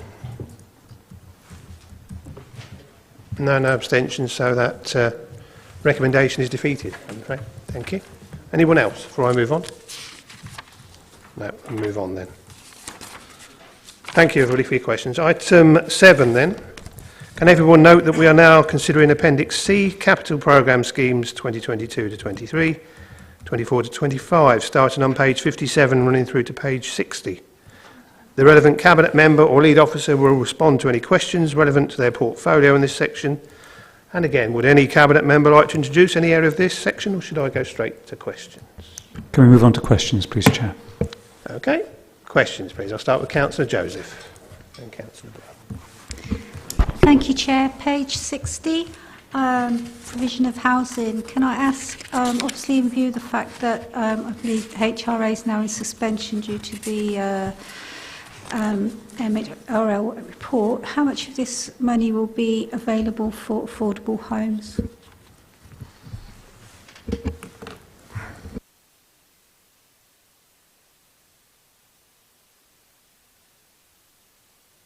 Thank you, Councillor Joseph. At the moment, none, because this is all council funded, and so it will be one of the items that is stopped in the short term.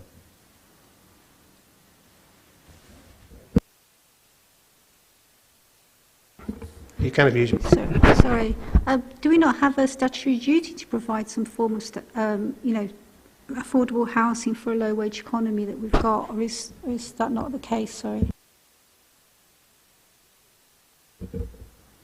Thank you, Councillor Joseph. There are a number of other methods that don't include us paying for building those facilities, and so we would look to the market to provide that for us. Parish Councillor June-Ball. Thank you, Chair. My question relates to page 58. Can you explain why the place and economy budget trend is markedly decreasing, especially in 23-24? And forgive me, but what is IFRS 16 transition? Is it part of consolidated budgeting practice by any chance? Thank you. I'll explain the IFRS 16 transition. This is a change so that loans are shown differently on the balance sheet, and so they become a capital asset. It was meant to come in last year, it's now coming in this year. In terms of the place and economy, I'd look to Steve. Yeah, thank you, Councillor, for the question. The difference is shown within the tables, so there is funding planned for next year, which we're currently reviewing, that is greater significance than 23-24, and also we're reviewing the Towns Fund investment, which is our match funding. That's again is part of the Phase 2 review of the capital programme that we're looking very carefully at. And answering my specific question about the significant decreasing in 23-24, 24-25.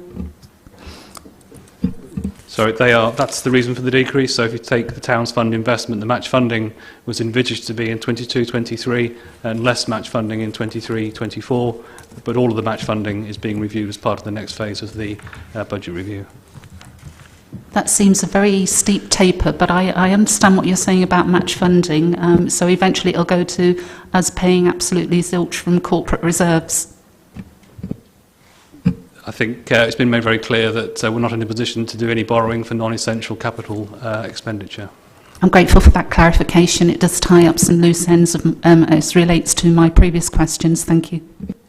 Thank you very much. Councillor Graham. Thank you, Chair. My question relates to page number 57 in regards to Clare Lodge. I do remember that it was stated in previous budgets that Clare Lodge actually carried quite a heavy financial burden upon us as a local authority. So my question is, has that expenditure or financial burden increased over the last year at all? And is there any way that we can mitigate some of that expenditure? Thank you.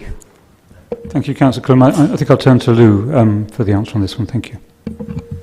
Hello, yes, thank you for that question. Clare Lodge actually provides a revenue contribution to our funding arrangements, actually, so it's not a burden, it's the other way round. It provides a revenue contribution. Well, that clarifies that. Thank you. Thank you. Councillor Wiggin, please. Thank you, Chair. Sorry, having some difficulty turning the microphone back on then. Just on page, I've lost the page number, it's disappeared now, 58. There's a section for wheelie bins on there. Could you clarify what this is actually for and how this will be affected by the changes in bin arrangements that have just been agreed in the previous section, should they go through at the when the budget is approved, whether there's an effect on that? Can I turn to Head of Bins, James Collingridge? Head of Rubbish. Thank you. Yes, so currently that is the cost that we've got in the budget for purchasing the wheelie bins that have been replaced, so that will negate that cost that we're currently paying out. Okay, thank you very much. Any other questions? Is anybody else on the list? No. Okay, I don't see any more questions. I didn't hear any recommendations come from anybody. No? No? Okay, then we will move on. Item 8.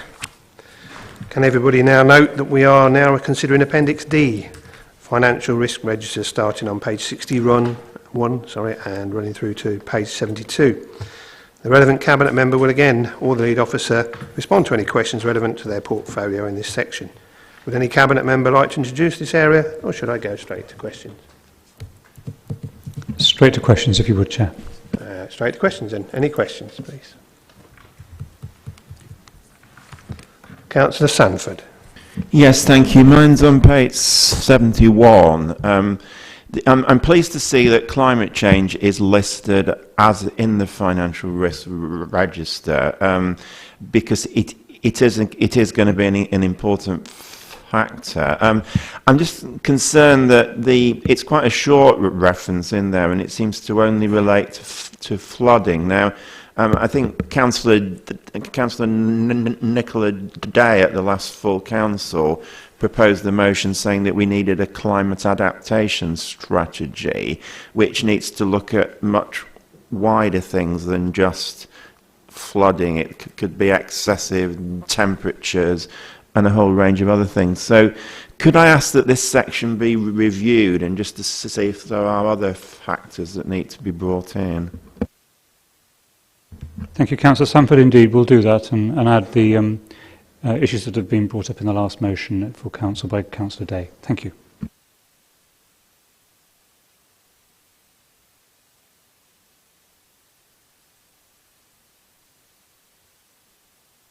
That's actually an action, so we won't go for recommendation. That's taken as an action. Okay, Councillor Sanford? Okay. Anybody else? Oh, Councillor Sainsbury. Thank you, Chair. My question relates to page 67 on capital receipts. The Council still expects to use capital receipts to repay debt. How much is the Council expecting to use in the future, and do we have the assets to sell to fund this? Thank you. Peter Carpenter, please. Thank you, Councillor. This would have been a very different answer 2 weeks ago, but in reality what we've been trying to do over the last 3 years is reduce our reliance on one-off capital receipts to help fund revenue. However, as we've set out in sections 1 and 2 of the report and the questions, if we have any deficit to close in 22-23, we need to do that via capital receipts. So we are looking and reassessing all of our assets at the moment to look at timescales and time spans for what those potential sales could be. Obviously, we want to minimise that by having it all delivered through revenue in terms of getting to sustainability. But at the same time, we've got to look at those capital receipts, which then would go into repaying debt or being put aside to repay debt or to use on capital schemes ourselves in the future as part of the asset rationalisation programme.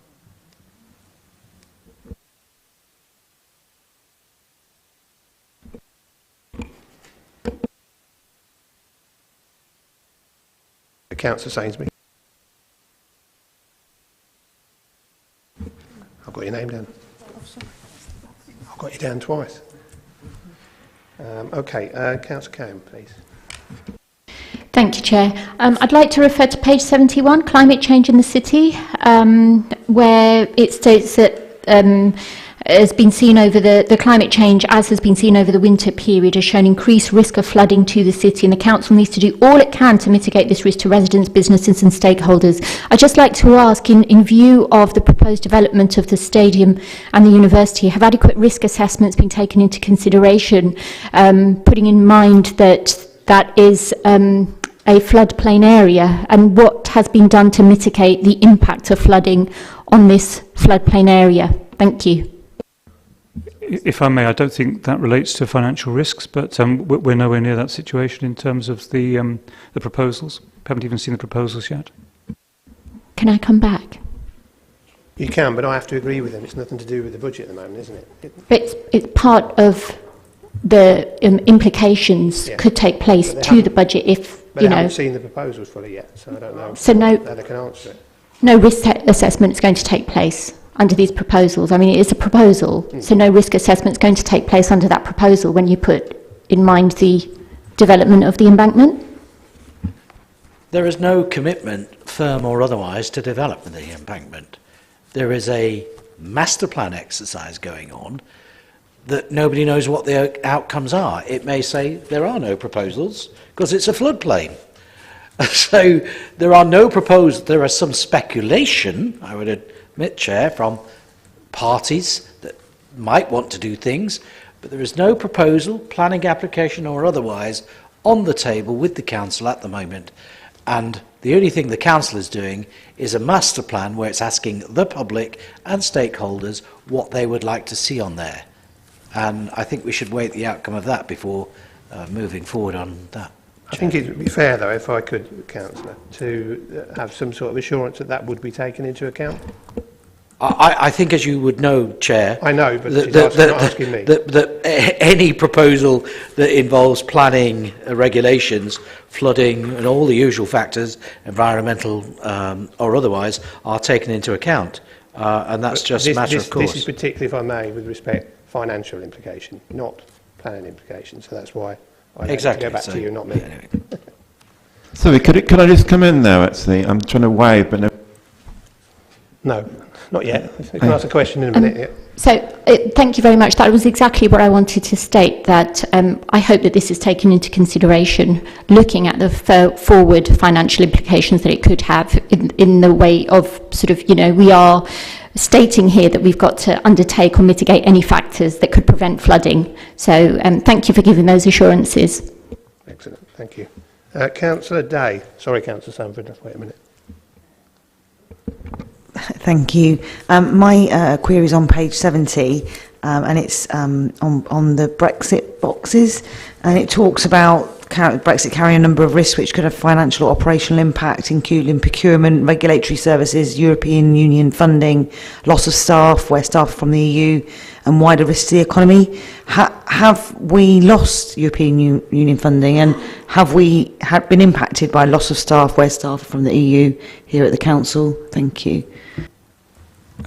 Well, we're no longer in the EU, so we wouldn't qualify, but Pete Carpenter, perhaps you could explain about how that has changed from EU funding to now.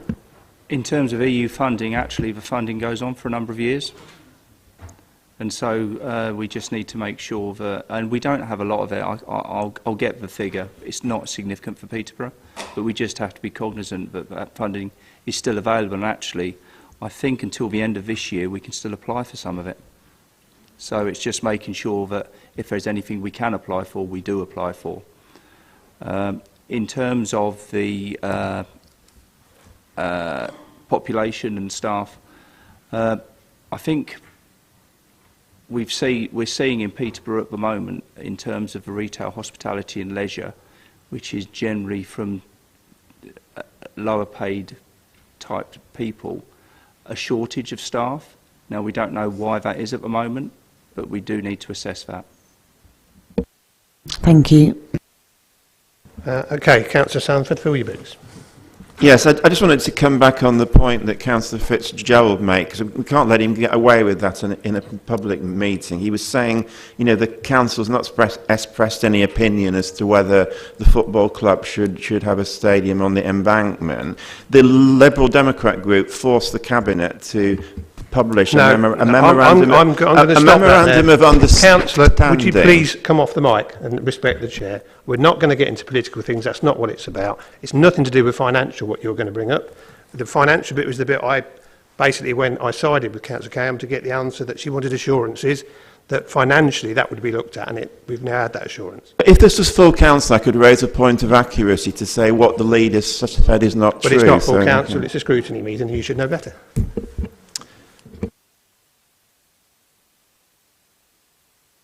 Off now. Any other questions? No. Oh, sorry, I've got Councillor Haynes, please. Sorry, Councillor. It's okay, thank you, Chair. I just wanted clarification on a point at the bottom of page 68, where it says about there's a risk the council may not receive grants in the future to fund new school buildings despite increasing demand for school places. I mean, I read that, I would assume that this means buildings to expand current schools, just if you can clarify if that's correct. And I assume this is about grants, not funding that we get to expand current schools to deal with the increase in places we need. So that's my question, if that was clear. Thank you. Yeah, happy to answer that one. We receive grants that look at our demographic growth. It's called the Basic Need Grants. Obviously, there can be delays between population growth and that funding coming forward. And obviously, we are subject potentially to government policy change in that area too, particularly with the Free Schools programme. But you'll see we're particularly proactive around that particular route, and we have been very successful in drawing down more resources. Just to reassure members, the government has just announced an extra 3.2 billion for special schools nationally, so we're very hopeful actually that the majority of our capital programme will move towards grant-funded routes, and I think we have a long track record and been very successful in accessing that funding and hopefully reducing long-term the burden on borrowing. Okay, thank you very much. Okay, oh yes, Councillor Handbridge. It's just on page 67, the partnership working on contractual commitments. Are we looking at bringing some of these services back in-house, or because it says you'll be looking at reviewing all contracts? Thank you. Peter Carpenter, please. Yeah, thank you, Councillor. We are looking at all contracts, large and small, to look at the best way they can be dealt with. Okay. Okay, I don't see any more hands up, and I didn't hear any recommendations in that, did I? No. Okay. And we'll move on. Item 9. Can everyone note that we are now considering Appendix E, Equality Impact Assessment, starting on page 73, running to page 84. A relevant Cabinet member or lead officer will respond to any questions relevant to their portfolio in this section. Would any Cabinet member like to introduce any area of this section, or do I go straight to questions?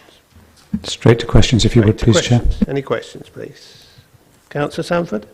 Yes, thank you. My question's on page 78, and it's the Equality Impact Assessment on the ADS income generation in respect of charging for bins. It says that no group will be disproportionately affected by this policy. Isn't it manifestly obvious that the people who will be much more affected are people on housing estates? You know, people who have large houses where they can bring their bin in and keep it securely probably won't have it stolen, whereas those people who have to put their bins out in a public place are much more likely to have it stolen, and so are much more likely to incur this charge. If I may, Councillor Sanford, I don't think that's a protected characteristic, so I wouldn't qualify under the equalities, but I'm happy to ask James Coleridge if he can define that better. Yeah, when we've looked at this in other areas, they haven't had any discretionary charges for any different parts of the city or any other people within the city, so they've kept it at a flat rate charge.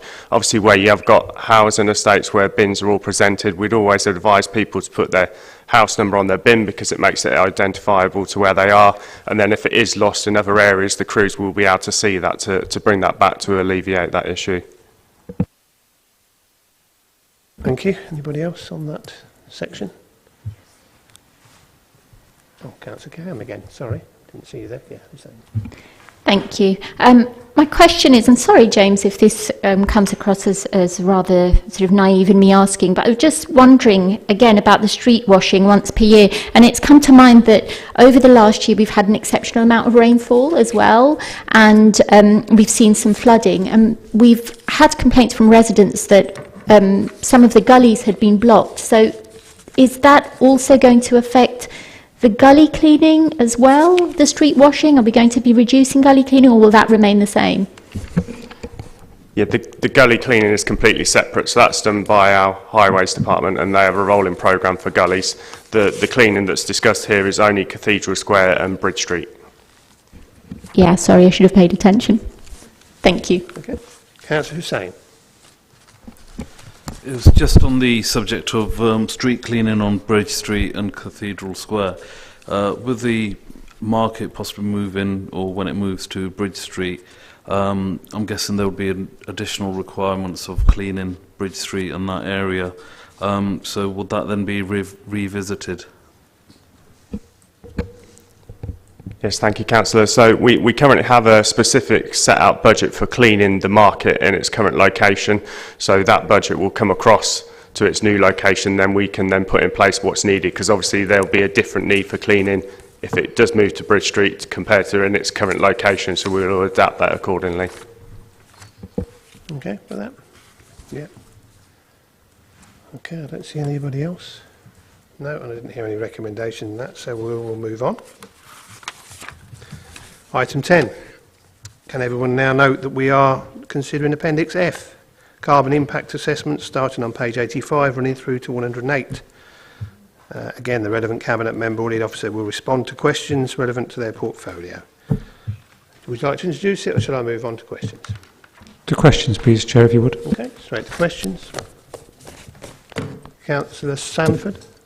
Yeah, I'm afraid you're not going to like me for raising this same issue over again, but on page 91 we have the carbon impact assessment on the Aragon Direct Services income generation in respect of charging for bins, and it appears to say that there isn't going to be a carbon impact, that it's going to be neutral. Now, I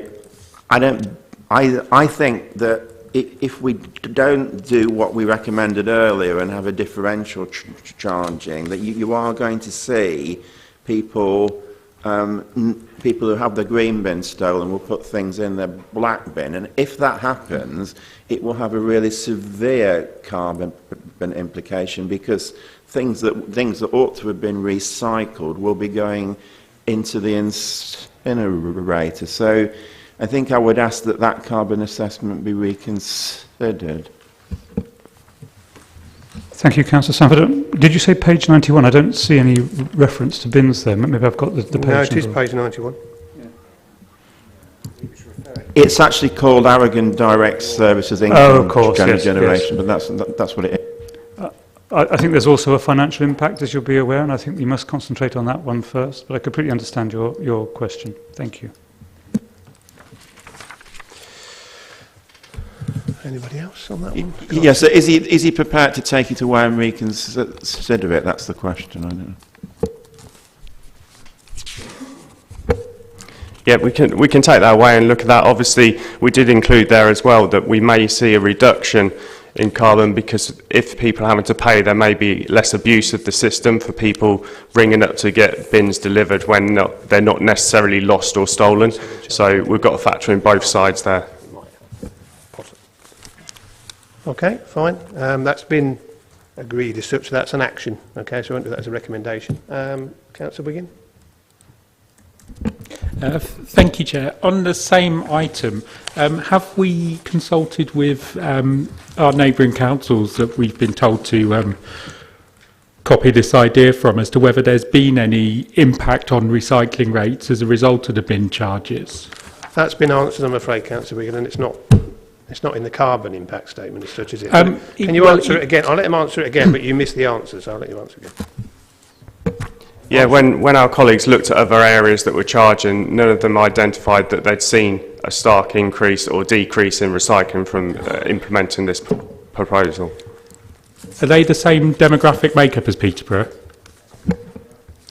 It'll be different councils, so I can look at demographics the same. We can pull that data as well to let you know. Thanks, James.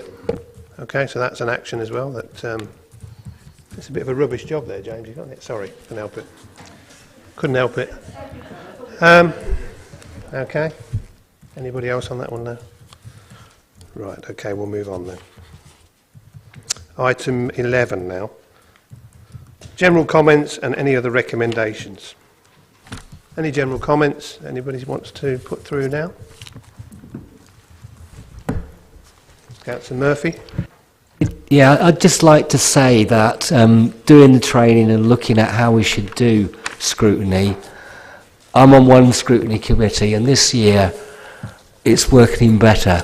The first meeting was about the climate emergency, and we brought in outside witnesses. We went through it, and then last meeting we made some sensible recommendations. So I am optimistic that we can do financial scrutiny in our scrutiny committees a bit better, and I hope that in the way that growth has been doing it, that comes on, and I'm sure that will feed in to your corporate priorities and trying to make the budget balance. I have to say I agree with you totally. I mean, that's the job, isn't it, of scrutiny, and we're now getting some good scrutiny, and I'm really pleased that people are getting involved. Thank you. Do you want to add anything to that at all? Any Cabinet member? I'd just like to add, if I may, Chair, I absolutely agree with that, and we're really looking forward to the possibility of providing extra training where we can facilitate that. Thank you. Thank you, Councillor Murphy. Councillor Fitzgerald? Just to reiterate, I think that Councillor Murphy, to hear it from him, is welcome, actually. That I think we're operating in a more collaborative, cohesive manner, and everybody's not just on the financial front, that is important, but we are trying to move towards better services and a better council. So that'll be certainly my remit to carry on. Thank you. No other comments at all? No? Okay. So I'll bring the meeting to a close. As has already been said, and I'll reiterate, thank you very much for coming tonight. We have been charged with scrutinising deeper, and I think that's been done a bit more tonight, and it has across committees, and I thank you for that. And long may it keep going. And thank you very much for coming. Thank you all the officers, everybody for staying late, and my support team that have been fabulous, and again for being nominated. And I'll just say that Grove's chair happens to be me as well. Thank you, Councillor Murphy. I owe him a beer by the sounds of it. Go safe, be careful, and stay healthy. Bye.